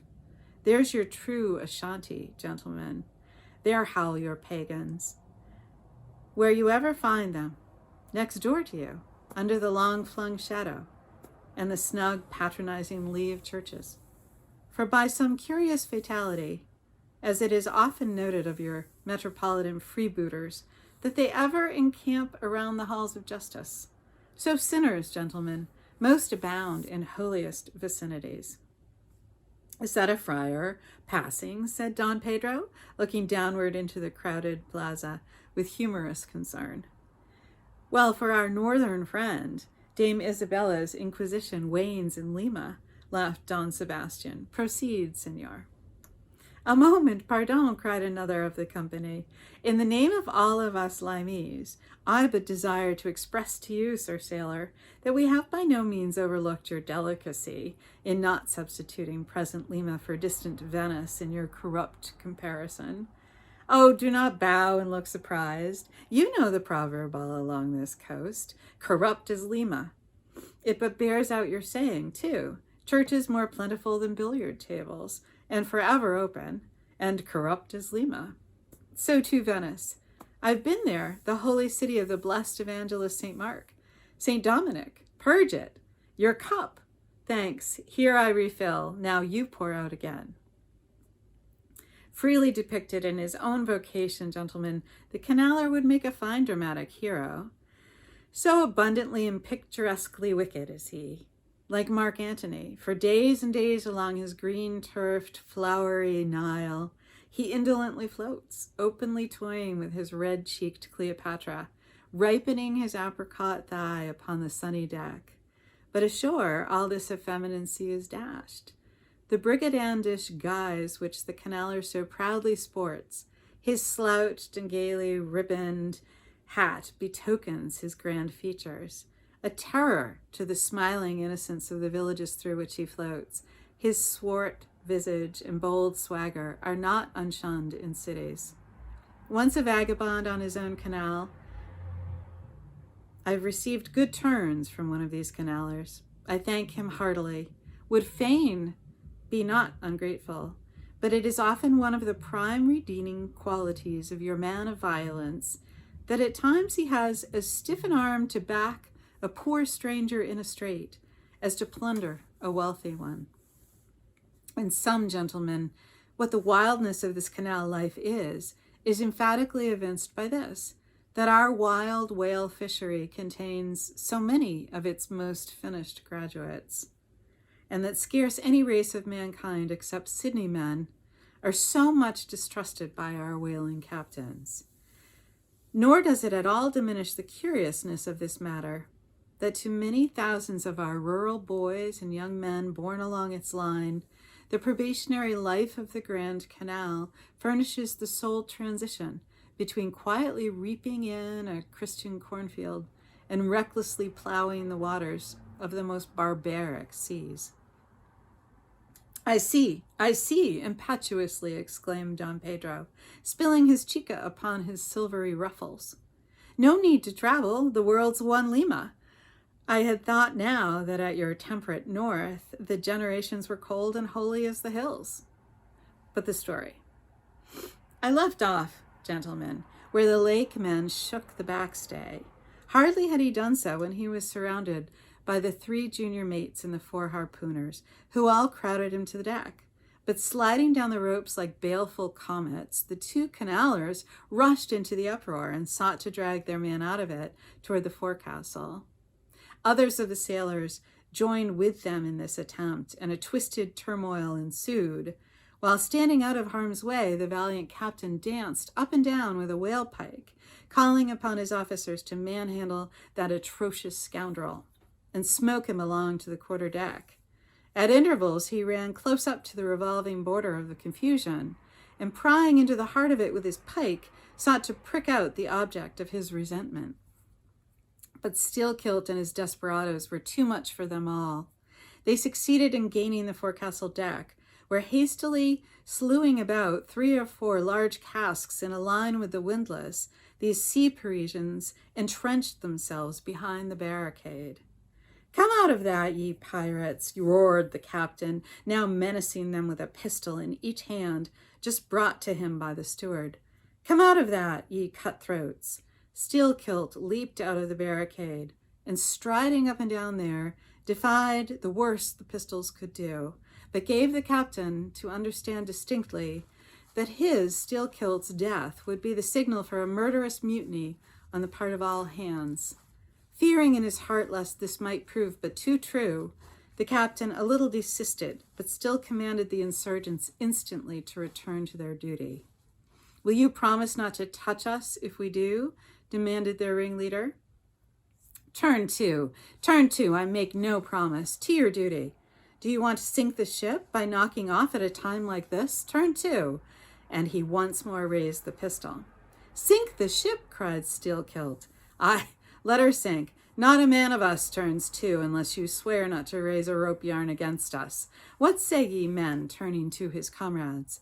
A fierce cheer was their response. The lakeman now patrolled the barricade, all the while keeping his eye on the captain and jerking out such sentences as these. "It's not our fault. We didn't want it. I told him to take his hammer away. It was boy's business. He might have known me before this. I told him not to prick the buffalo. I believe I've broken a finger here against his cursed jaw. Ain't those mincing knives down in the forecastle there, men? Look to those handspikes, my hearties. Captain, by God, look to yourself. Say the word. Don't be a fool. Forget it all. We're ready to turn to. Treat us decently and we're your men, but we won't be flogged." "Turn to, I make no promises. Turn to, I say." "Look ye now," cried the lakeman, flinging out his arm toward him. "There are a few of us here, and I am one of them, who have shipped for the cruise, do you see? Now, as you well know, sir, we can claim our discharge as soon as the anchor is down. So we don't want a row. It's not our interest. We want to be peaceable. We're ready to work, but we won't be flogged." "Turn to," roared the captain. Steelkilt glanced round him a moment and then said, "I tell you what it is now, captain, rather than kill ye and be hung for such a shabby rascal, we won't lift a hand against ye unless ye attack us. But till you say the word about not flogging us, we won't do a hand's turn." "Down into the forecastle, then. Down with ye. I'll keep ye there till you're sick of it. Down you go." "Shall we?" cried the ringleader to his men. Most of them were against it, but at length, in obedience to Steelkilt, they preceded him down into their dark den, growlingly disappearing like bears into a cave. As the lakeman's bare head was just level with the planks, the captain and his posse leaped the barricade and, rapidly drawing over the slide of the scuttle, planted their group of hands upon it and loudly called for the steward to bring the heavy brass padlock belonging to the companionway. Then, opening the slide a little, the captain whispered something down the crack, closed it, and turned the key upon them, 10 in number, leaving on deck some 20 or more, who thus far had remained neutral. All night a wide-awake watch was kept by all the officers, forward and aft, especially above the forecastle, scuttle, and fore hatchway, at which last place it was feared the insurgents might emerge after breaking through the bulkhead below. But the hours of darkness passed in peace, the men who still remained at their duty toiling hard at the pumps, whose clinking and clanking at intervals through the dreary night dismally resounded through the ship. At sunrise the captain went forward, and knocking on the deck, summoned the prisoners to work. But with a yell they refused. Water was then lowered down to them, and a couple of handfuls of biscuit were tossed after it, when again turning the key upon them and pocketing it, the captain returned to the quarterdeck. Twice every day for 3 days this was repeated. But on the fourth morning a confused wrangling and then a scuffling was heard, as the customary summons was delivered, and suddenly 4 men burst up from the forecastle, saying they were ready to turn to. The fetid closeness of the air and a famishing diet, united perhaps to some fears of ultimate retribution, had constrained them to surrender at discretion. Emboldened by this, the captain reiterated his demand to the rest, but Steelkilt shouted up to him a terrific hint to stop his babbling and betake himself where he belonged. On the 5th morning 3 others of the mutineers bolted up into the air from the desperate arms below that sought to restrain them. Only 3 were left. "Better turn to now," said the captain with the heartless jeer. "Shut us up again, will ye?" cried Steelkilt. "Oh, certainly," said the captain, and the key clicked. It was at this point, gentlemen, that, enraged by the defection of 7 of his former associates, and stung by the mocking voice that had last hailed him, and maddened by his long entombment in a place as black as the bowels of despair, it was then that Steelkilt proposed to the 2 canneleurs, thus far apparently of one mind with him, to burst out of their hole at the next summoning of the garrison, and, armed with their keen mincing knives, long, crescented, heavy implements with a handle at each end, run amuck from the bowsprit to the taffrail, and, if by any devilishness of desperation possible, seize the ship. For himself, he would do this, he said, whether they joined him or not. That was the last night he should spend in that den. But the scheme met with no opposition on the part of the other 2.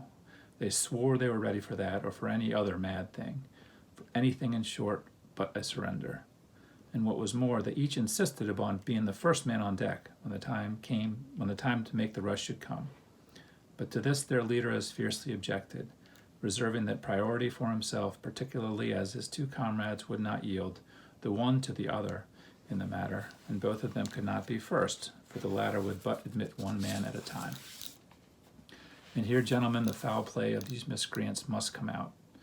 Upon hearing the frantic project of their leader, each in his own separate soul had suddenly lighted, it would seem, upon the same piece of treachery, namely, to be foremost in breaking out, in order to be the first of the 3, though the last of the 10 to surrender, and thereby secure whatever small chance of pardon such conduct might merit.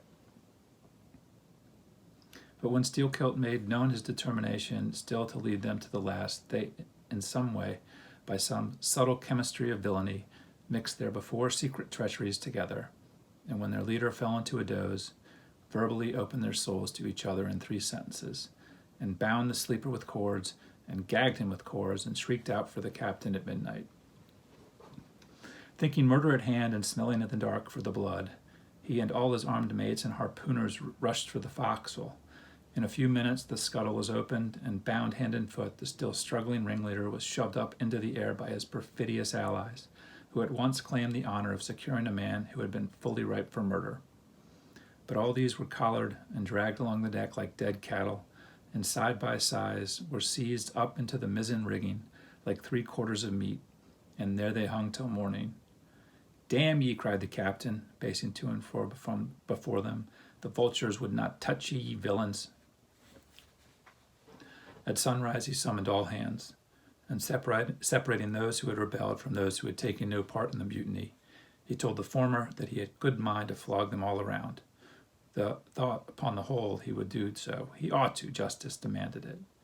But for the present, considering their timely surrender, he would let them go with a reprimand, which he accordingly administered in the vernacular. But as for you, you carrion rogues, turning to the 3 men in the rigging, for you, I mean to mince ye up for the trypots. And seizing a rope, he applied it with all his might to the backs of the 2 traitors, till they yelled no more, but lifelessly hung their heads sideways, as the 2 crucified thieves are drawn. My wrist is sprained with ye, he cried at last, but there is still rope enough left for you, my fine bantam, that wouldn't give up. Take that gag from his mouth and let us hear what he can say for himself. For a moment the exhausted mutineer made a tremulous motion of his cramped jaws, and then painfully twisting round his head, said in a sort of hiss, "What I say is this, and mind it well, if you flog me, I murder you." "Say ye so? And see how ye frighten me." And the captain drew off with the rope to strike. "Best not," hissed the lake man. "But I must," and the rope was once more drawn back for the stroke. Steelkilt here hissed out something, inaudible to all but the captain, who, to the amazement of all hands, started back, paced the deck rapidly 2 or 3 times, and then suddenly throwing down his rope, said, "I won't do it. Let him go. Cut him down. Do ye hear?" But as the junior mates were hurrying to execute the order, a pale man with a bandaged head arrested them. Radney, the chief mate. Ever since the blow he had lain in his berth, but that morning, hearing the tumult on the deck, he had crept out, and thus far had watched the whole scene. Such was the state of his mouth that he could hardly speak, but mumbling something about his being willing and able to do what the captain dared not attempt, he snatched the rope and advanced to his pinioned foe. "You are a coward," hissed the lake man. "So I am, but take that." The mate was in the very act of striking when another hiss stayed his uplifted arm. He paused, and then pausing no more, made good his word, spite of Steelkilt's threat, whatever that might have been. The 3 men were then cut down, all hands were turned to, and sullenly worked by the moody seamen, the iron pumps clanged as before. Just after dark that day, when one watch had retired below, a clamor was heard in the forecastle, and the 2 trembling traitors running up besieged the cabin door, saying they durst not consort with the crew. Entreaties, cuffs, and kicks could not drive them back, so at their own instance they were put down and the ships run for salvation. Still no sign of mutiny reappeared among the rest. On the contrary, it seemed that mainly at Steelkilt's instigation they had resolved to maintain the strictest peacefulness, obey all orders to the last, and when the ship reached port, desert her in a body. But in order to ensure the speediest end of the voyage, they all agreed to another thing, namely, not to sing out for whales in case any should be discovered. For, spite of her leak, and in spite of all her other perils, the town host still maintained her mastheads, and her captain was just as willing to lower for a fish that moment as on the day his craft first struck the cruising ground. And Radney the mate was quite as ready to change his berth for a boat, and with his bandaged mouth seek to gag in death the vital jaw of the whale. But though the lake man had induced the seamen to adopt this sort of passiveness in their conduct, he kept his own counsel, at least till all was over, concerning his own proper and private revenge upon the man who had stung him in the ventricles of his heart. He was in Radney the chief mate's watch, and as if the infatuated man sought to run more than halfway to meet his doom, after the scene at the rigging, he insisted, against the express counsel of the captain, upon resuming the head of his watch at night. Upon this, and 1 or 2 other circumstances, Steelkilt systematically built a plan of his revenge. During the night, Radney had an unseamanlike way of sitting on the bulwarks of the quarterdeck, and leaning his arm upon the gunwale of the boat, which was hoisted up there, a little above the ship's side. In this attitude, it was well known, he sometimes dozed. There was a considerable vacancy between the boat and the ship, and down between that was the sea. Steelkilt calculated his time, and found that his next trick at the helm would come round at 2 o'clock in the morning of the 3rd day from that in which he had been betrayed. At his leisure, he employed the interval in braiding something, very careful in his watches below. "What are you making there?" said a shipmate. "What do you think? What does it look like?" "Like a lanyard for your bag, but it's an odd one, seems to me." "Yes, rather oddish," said the lake man, holding it at arm's length before him. "But I think it will answer. Shipmate, I haven't enough twine. Have you any?" But there was none in the forecastle. "Then I must get some from old Rad." And he rose to go aft. "You don't mean to go begging to him?" said a sailor. "Why not? Do you think he won't do me a turn when it's to help himself in the end, shipmate?" And going to the mate, he looked at him quietly and asked him for some twine to mend his hammock. It was given him. Neither twine nor lanyard was seen again. But the next night an iron ball, closely netted, partly rolled from the pocket of the lake man's monkey jacket as he was tucking the coat into his hammock for a pillow. 24 hours later, his trick at the silent helm, nigh to the man who was apt to doze over the grave, always ready, dug to the seaman's hand. That fatal hour was then to come, and in the foreordaining soul of Steelkilt, a mate was already stark and stretched as a corpse, with his forehand crushed in. But gentlemen, a fool saved would be murderer from the bloody deed he had planned. Yet complete revenge he had, and without being the avenger. For by a mysterious fatality, heaven itself seemed to step in and take out his hands into its own the damning thing he would have done. It was just between daybreak and sunrise of the morning of the second day, when they were washing down the decks, that a stupid Tenerife man, drawing water in the main chains, all at once shouted, "There she rolls, there she rolls. Jesu, what a whale!" It was Moby Dick.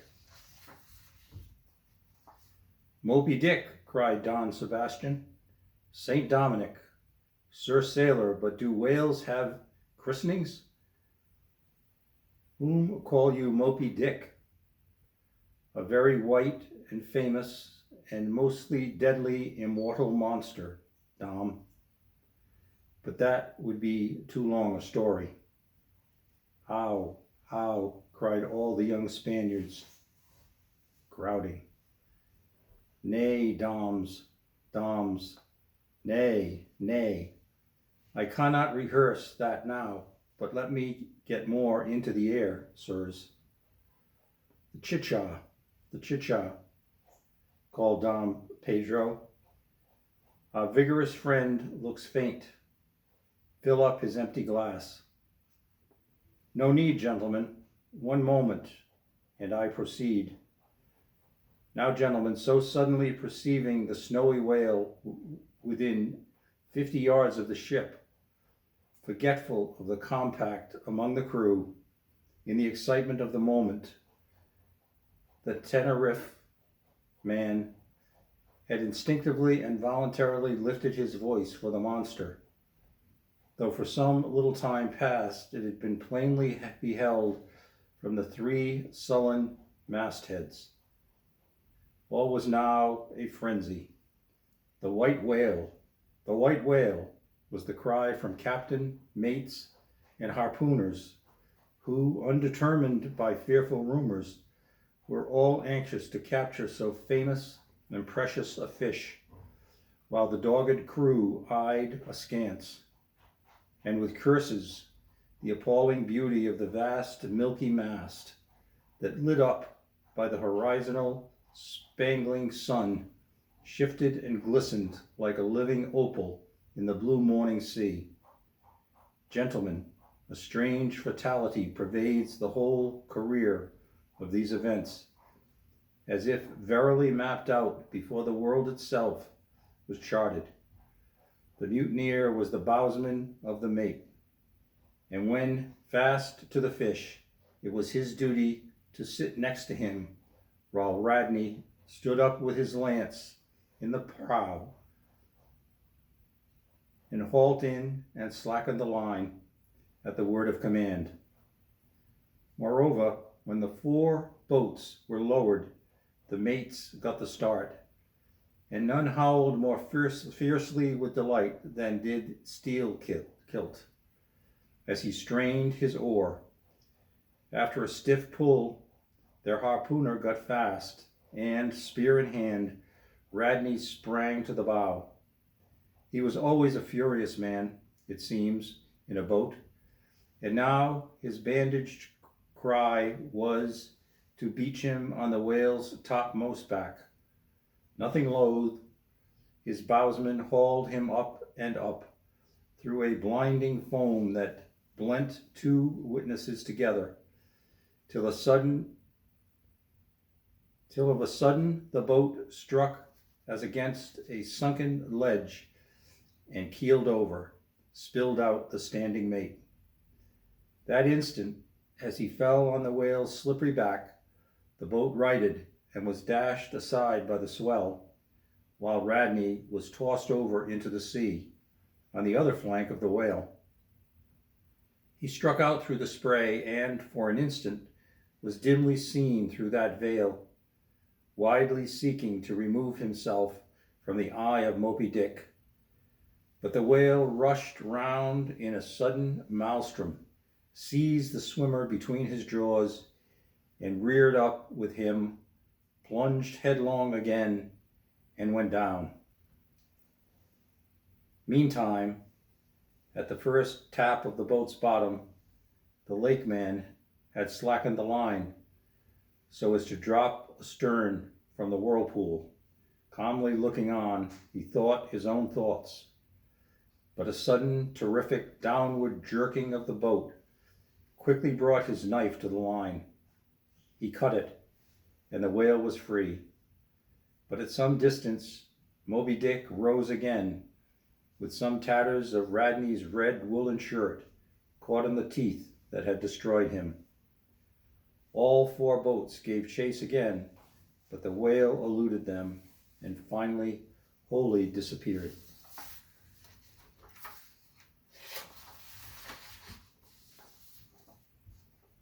In good time, the town Ho reached her port, a savage, solitary place where no civilized creature resided. There, headed by the lakeman, all but 5 or 6 of the foremast men deliberately deserted among the palms, eventually, as it turned out, seizing a large double war canoe of the savages and setting sail for some other harbor.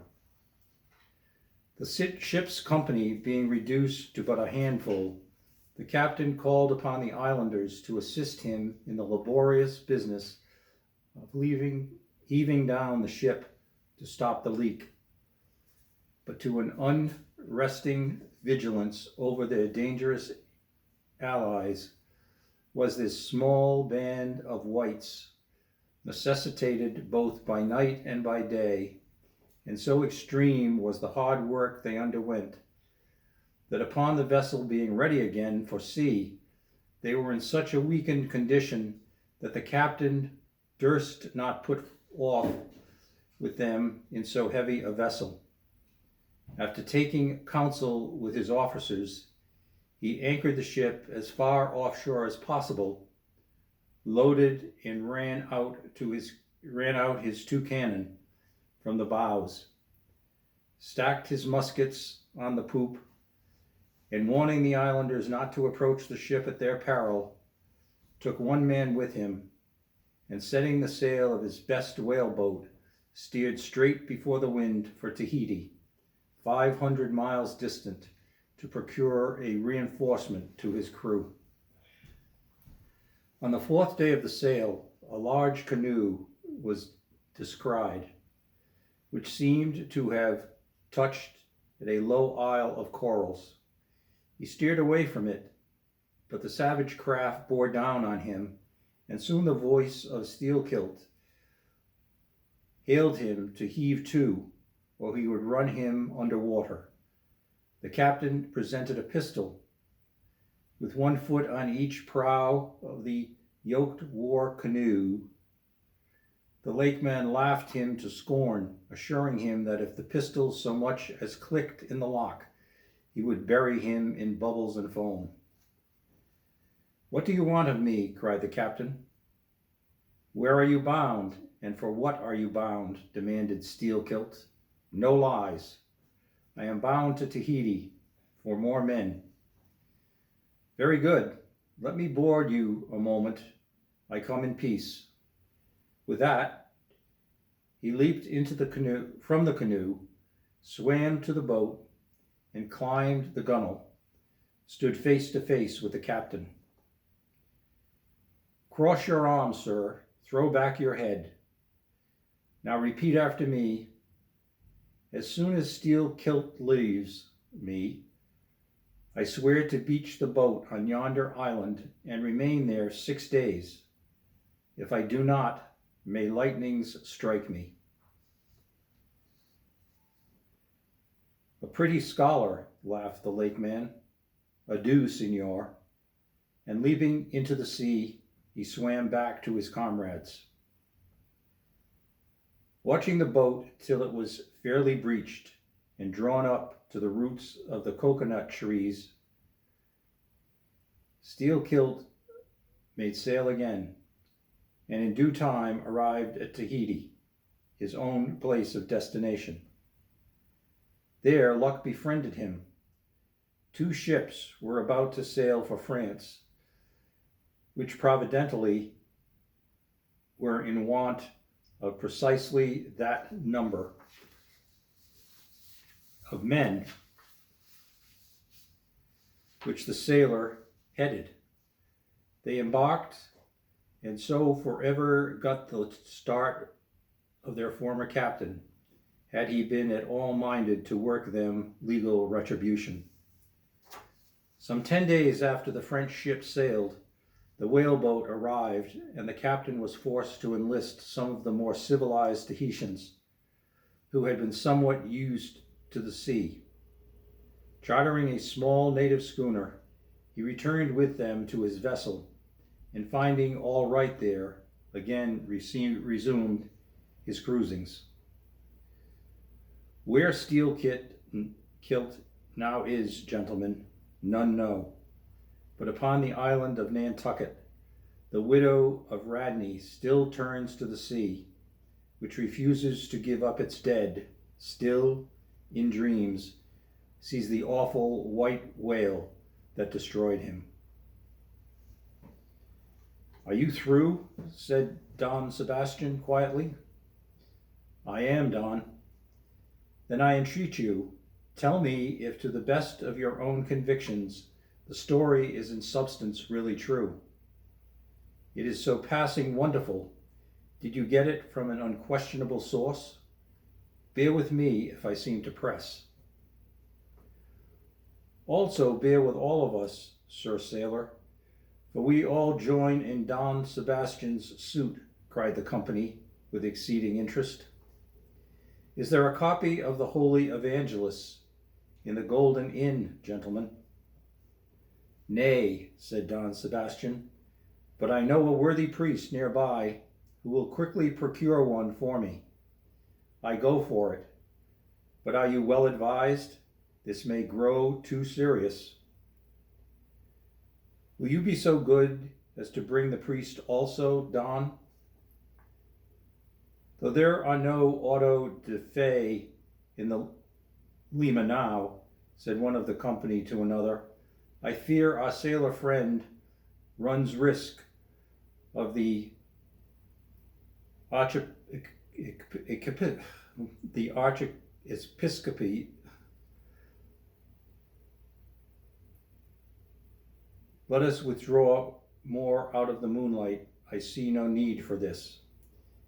Excuse me for running after you, Don Sebastian, but may I also beg you will be particular in procuring largest size evangelist you can? This is the priest. He brings you the evangelist, said Don Sebastian gravely, returning with a tall and solemn figure. Let me remove my hat, now venerable priest, further into the light, and hold the holy book before me that I may touch it. So help me heaven, and on my honor, the story I have told ye gentlemen is in substance and in great items true. I know it to be true. It happened on this ball. I trod the ship. I know the crew. I have seen and talked with Steelkilt since the death of Radney. Chapter 55 of the Monstrous Pictures of Whales.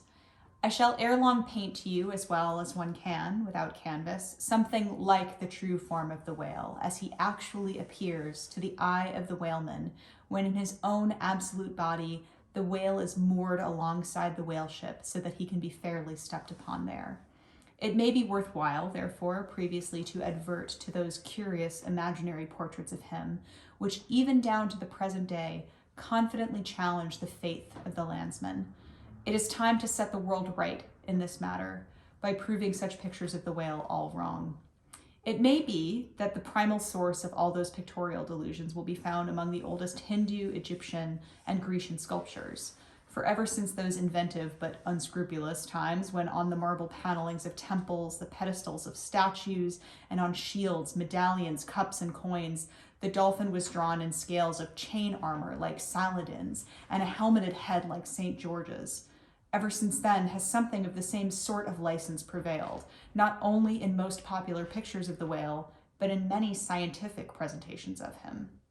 Now, by all odds, the most ancient extant portraits anyways purporting to be the whales is to be found in the famous cavern pagoda of Elephanta in India. The Brahmins maintain that in the almost endless sculptures of that immemorial pagoda, all the trades and pursuits, every conceivable avocation of man, were prefigured ages before any of them actually came into being. No wonder then that in some sort of our noble profession of whaling should have been there shadowed forth. The Hindu whale referred to occurs in a separate department of the wall, depicting the incarnation of Vishnu in the form of Leviathan, learnedly known as the Matsya avatar. But though this sculpture is half man and half whale, so as only to give the tail of the latter, yet that small section of him is all wrong. It looks more like the tapering tail of an anaconda than the broad palms of the true whale's majestic flukes. But go to the old galleries and look now at a great Christian painter's portrait of this fish, for he succeeds no better than the antediluvian Hindu. It is Guido's picture of Perseus rescuing Andromeda from the sea monster or whale. Where did Guido get the model of such a strange creature as that? Nor does Hogarth, in painting the same scene in his own Perseus Descending, make out one whit better.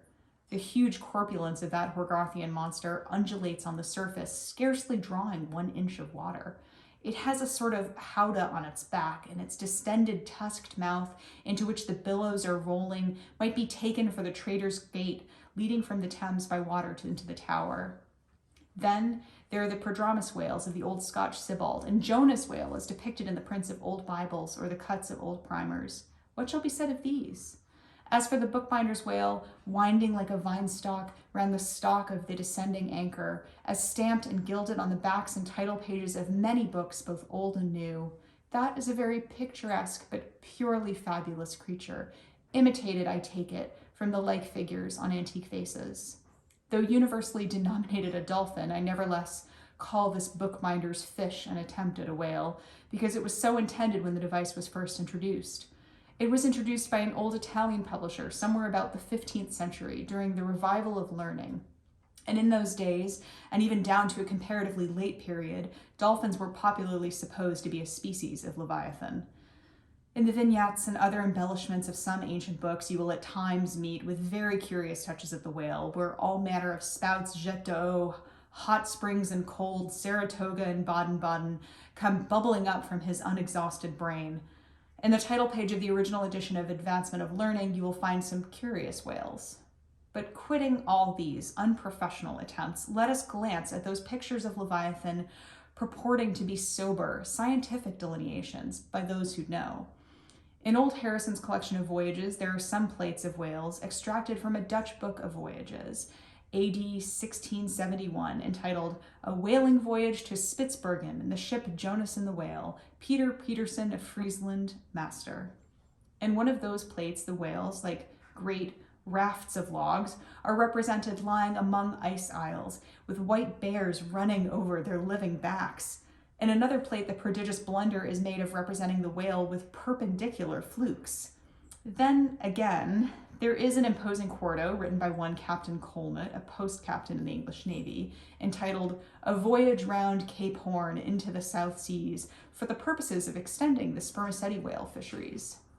And this book is an outline purporting to be a picture of a physter or spermaceti whale, drawn by scale from one killed on the coast of Mexico, August 1793, and hoisted on deck. I doubt not the captain had this voracious picture taken for the benefit of his marines. To mention but one thing about it, let me say that it has an eye which, applied according to the company scale to a full-grown sperm whale, would make the eye of that whale a bow window some 5 feet long. My gallant captain, why did you not give Jonah looking out of that eye? Nor are the most conscientious compilations of natural history for the benefit of the young and tender free from the same heinousness of mistake. Look at that popular work, Goldsmith's Animated Nature. In the abridged London edition of 1807, there are plates of an alleged whale and a narwhal. I do not wish to seem inelegant, but this unsightly whale looks much like an amputated sow. And as for the narwhal, one glimpse at it is enough to amaze one, that in this 19th century, such a hippogriff could be palmed for genuine among any intelligent public of schoolboys. Then again, in 1825, Bernard Germain, Count de Lesseps, a great naturalist, published a scientific systemized whale book, wherein are several pictures of the different species of the Leviathan. All these are not only incorrect, but the picture of the Mysticetus or Greenland whale, that is to say the right whale, even Scoresby, a long experienced man as touching that species, declares not to have its counterpart in nature. But the placing of the cap sheath to all this blundering business was reserved for the scientific Frederick Cuvier, brother to the famous Baron. In 1836, he published a natural history of whales, in which he gives what he calls a picture of the sperm whale. Before showing that picture to any Nantucketer, you had best provide for your summary retreat from Nantucket.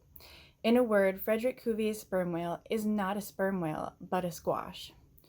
Of course, he never had the benefit of a whaling voyage. Such men seldom have.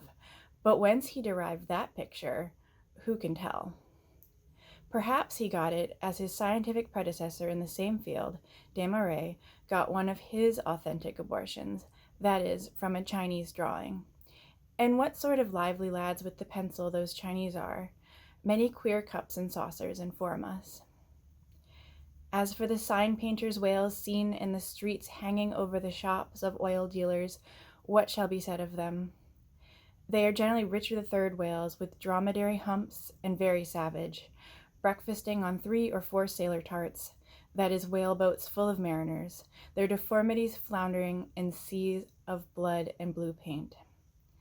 But these manifold mistakes in depicting the whale are not so very surprising after all. Consider, most of the scientific drawings have been taken from the stranded fish, and these are about as correct as a drawing of a wrecked ship, with broken back, would correctly represent the noble animal itself in all its undashed pride of hull and spars. Though elephants have stood for their full length, the living Leviathan has never yet fairly floated himself for his portrait. The living whale in his full majesty and significance is only to be seen at sea in unfathomable waters, and afloat the vast bulk of him is out of sight, like a launched line of battleship, and out of that element is a thing eternally impossible for mortal man to hoist him bodily into the air, so as to preserve all his mighty swells and undulations, And not to speak of the highly presumable difference of contour between a young sucking whale and a full-grown Platonian leviathan. Yet even in the case of one of those young sucking whales hoisted to a ship's deck, such is then the outlandish, eel-like limbered, varying shape of him, that his precise expression the devil himself could not catch.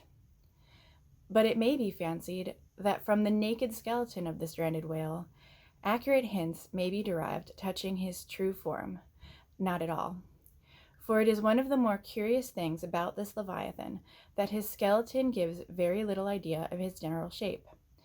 Though Jeremy Bentham's skeleton, which hangs for candelabra in the library of one of his executors, correctly conveys the idea of a burly-browed utilitarian old gentleman, with all Jeremy's other leading personal characteristics, yet nothing of this kind could be inferred from any Leviathan's articulated bones. In fact, as the great hunter says, the mere skeleton of the whale bears the same relation to the fully invested and padded animal as the insect does to the chrysalis that so roundingly envelopes it.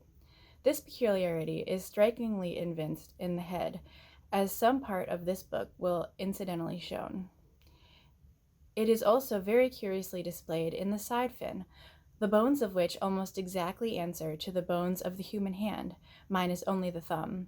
This fin has 4 regular bone fingers, the index, middle, ring, and little finger, but all these are permanently lodged in their fleshy covering, as the human fingers are in an artificial covering. However recklessly the whale may sometimes serve us, said humorist Stubb one day, he can never be truly said to handle us without mittens. For all these reasons, then, any way you may look at it, you must needs conclude that the great Leviathan is that one creature in the world which must remain unpainted to the last. True, one portrait may hint the mark much nearer than another, but none can hit it with any considerable degree of exactness. So, there is no earthly way of finding out precisely what the whale really looks like, and the only mode in which you can derive even a tolerable idea of his living contour is by going a whaling yourself. But by so doing, you run no small risk of being eternally stove and sunk by him. Wherefore, it seems to me, you had best not be too fastidious in your curiosity touching this Leviathan. Chapter 56 of the less erroneous pictures of whales and the true pictures of whaling scenes. In connection with the monstrous pictures of whales, I am strongly tempted here to enter upon those still more monstrous stories of them, which are to be found in certain books, both ancient and modern, especially in Pliny, Purchas, Heclut, Harris, Cuvier, etc. But I pass that matter by. I know of only 4 published outlines of the great sperm whale, Colnett's, Huggins, Frederick Cuvier's, and Beale's. In the previous chapter, Colnett and Cuvier have been referred to. Huggins is far better than theirs, but by great odds, Beale's is the best. All Beale's drawings of this whale are good, excepting the middle figure in the picture of 3 whales in various attitudes, capping his second chapter. His frontispiece, boats attacking sperm whales, though no doubt calculated to excite the civil skepticism of some parlormen, is admirably correct and lifelike in its general effect. Some of the sperm whale drawings in J. Ross Brown are pretty correct in contour, but they are wretchedly engraved. That is not his fault, though. Of the right whale, the best outline pictures are in Scoresby, but they are drawn on too small a scale to convey a desirable impression. He has but one picture of whaling scenes, and this is a sad deficiency, because it is by such pictures only, when at all well done, that you can derive anything like a truthful idea of the living whale as seen by his living hunters. But, taken for all in all, by far the finest, though in some details not the most correct, presentations of whales and whaling scenes to be anywhere found are 2 large French engravings, well executed, and taken from paintings by one Garnery. Respectively, they represent attacks on the sperm and right whale. In the first engraving, a noble sperm whale is depicted in full majesty of might, just risen beneath the boat from the profundities of the ocean, and bearing high in the air upon his back the terrific wreck of the stoven planks. The prow of the boat is partially unbroken, and is drawn just balancing upon the monster spine, and standing in that prow, for that one single incomputable flash of time, you behold an oarsman, half shrouded by the incensed boiling spout of the whale, and in the act of leaping as if from a precipice. The action of the whole thing is wonderfully good and true.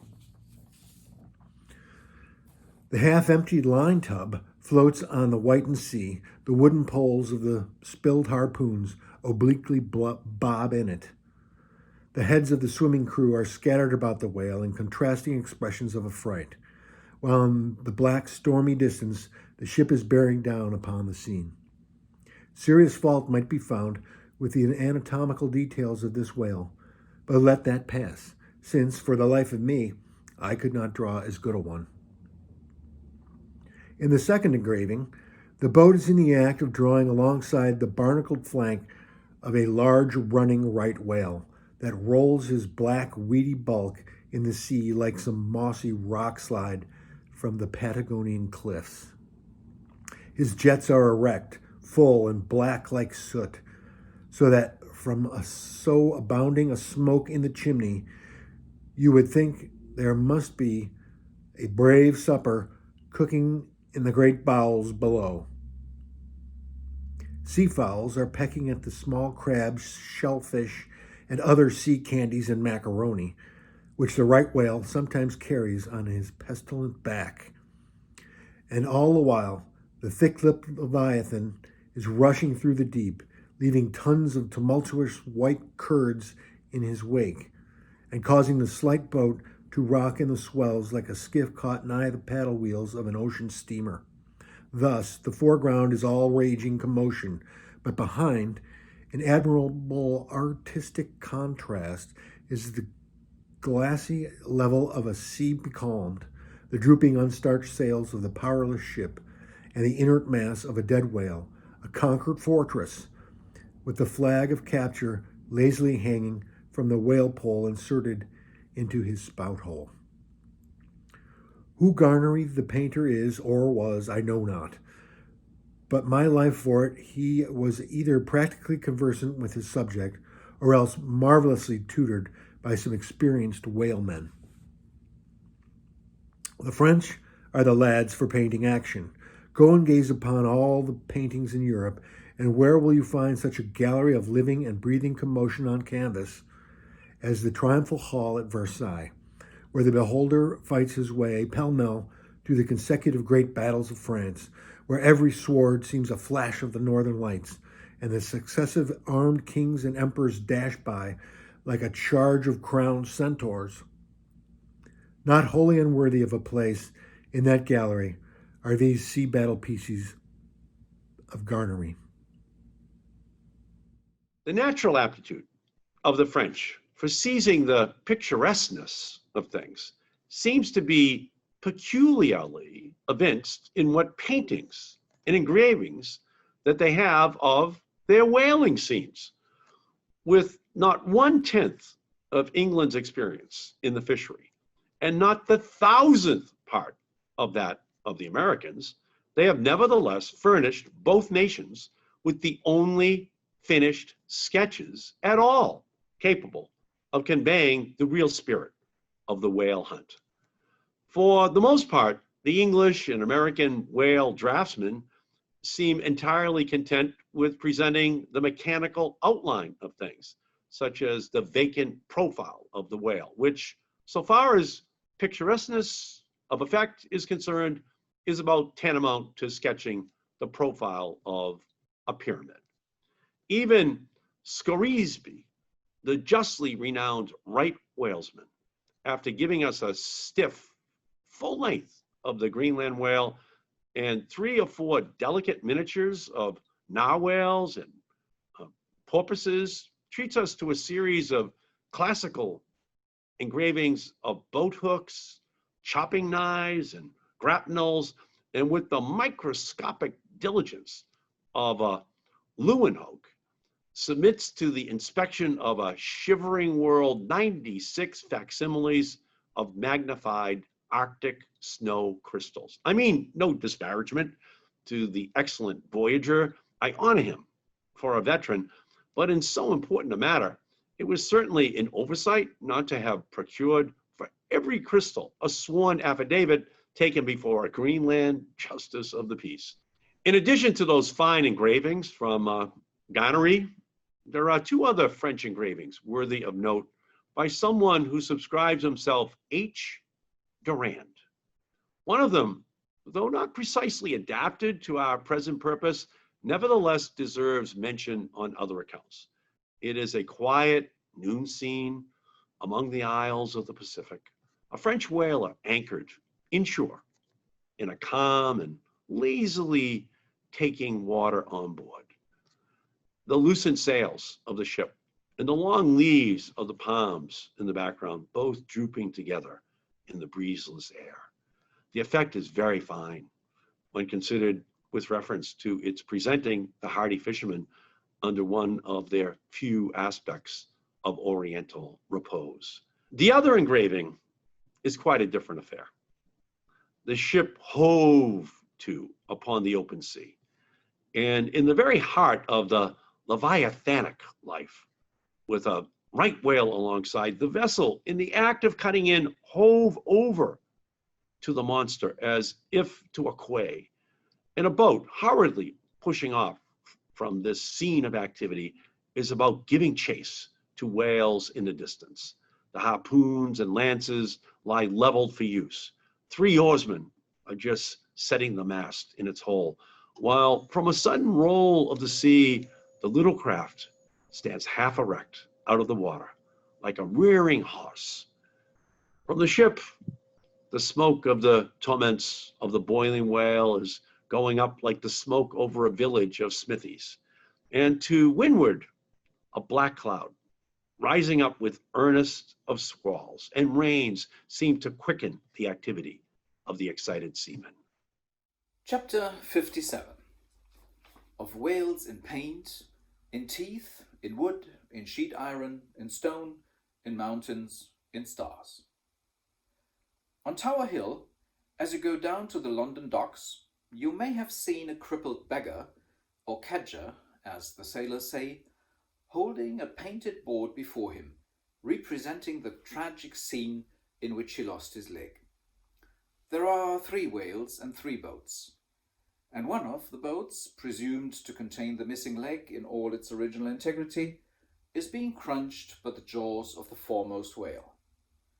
Any time these 10 years, they tell me, has that man held up that picture and exhibited that stump to an incredulous world.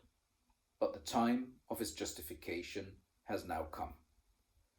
His 3 whales are as good whales as were ever published in Wapping, at any rate, and his stump as unquestionable a stump as any you will find in the western clearings.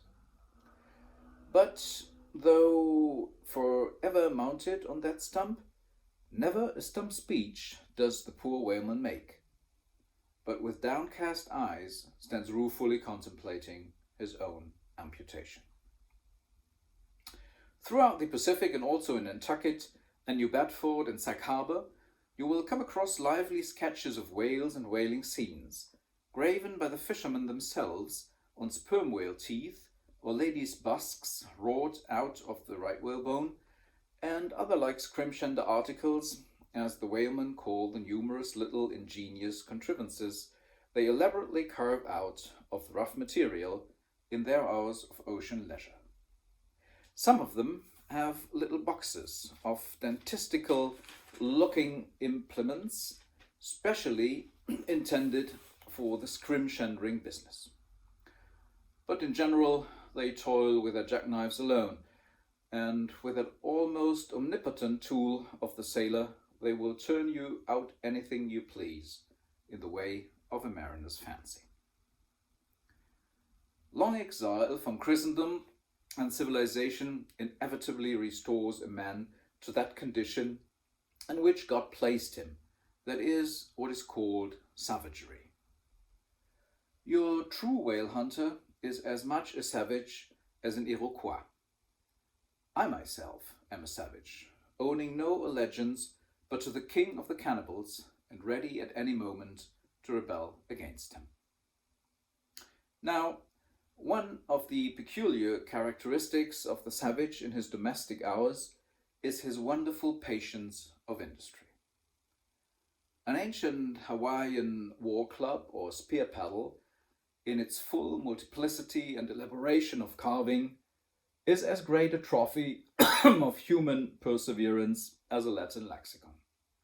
For, with but a bit of broken seashell or a shark's tooth, that miraculous intricacy of wooden network has been achieved, and it has cost steady years of steady application. As with the Hawaiian savage, so with the white sailor savage. With the same marvelous patience, and with the same single shark's tooth of his one poor jackknife, he will carve you a bit of bone sculpture, not quite as workmanlike, but as close-packed in its maziness of design as the Greek savage Achilles' shield, and full of barbaric spirit and suggestiveness as the prince of that fine old Dutch savage, Albrecht Dürer. Wooden whales, or whales cut in profile out of the small dark slabs of the noble South Sea warwood, are frequently met within the forecastles of American whalers. Some of them are done with much accuracy. At some old gable-roofed country houses, you will see brass whales hung by the tail for knockers to the roadside door. When the porter is sleepy, the anvil-headed whale would be best. But these knocking whales are seldom remarkable as faithful essays. On the spires of some old-fashioned churches, you will see sheet-iron whales placed there for weathercocks. But they are so elevated, and besides that are to all intents and purposes so labeled with hands off, you cannot examine them closely enough to decide upon their merit. In bony, ribby regions of the earth, where at the base of high broken cliffs masses of rock lie strewn in fantastic groupings upon the plain, you will often discover images as of the petrified forms of the Leviathan, partly merged in grass, with of which a windy day breaks against them in a surf of green surges. Then, again, in mountainous countries where the traveller is continually girdled by amphitheatrical heights, here and there, from some lucky point of view, you will catch passing glimpses of the profiles of whales defined along the undulating ridges. But you must be a thorough whaleman to see these sights, and not only that, but if you wish to return to such a sight again, you must be sure and take the exact intersecting latitude and longitude for your first standpoint. Else, so chance-like are such observations of the hills, your precise previous standpoint would require a laborious rediscovery. Like the Soloma Islands, which still remain incognita, though once high-ruffed Mandana trod them and old Figuera chronicled them. Nor, when expandingly lifted by your subject, you can fail to trace out great whales in the starry heavens, and boats in pursuit of them. As when long filled with thoughts of war, the eastern nations saw armies locked in battle among the clouds. Thus, at the north, have I chased Leviathan round and round the pole, with the revolutions of the bright points that first defined him to me. And beneath the effulgent and arctic skies, I have boarded the Argonavis and joined the chase against the starry Cetus far beyond the utmost stretch of Hydrus and the flying fish.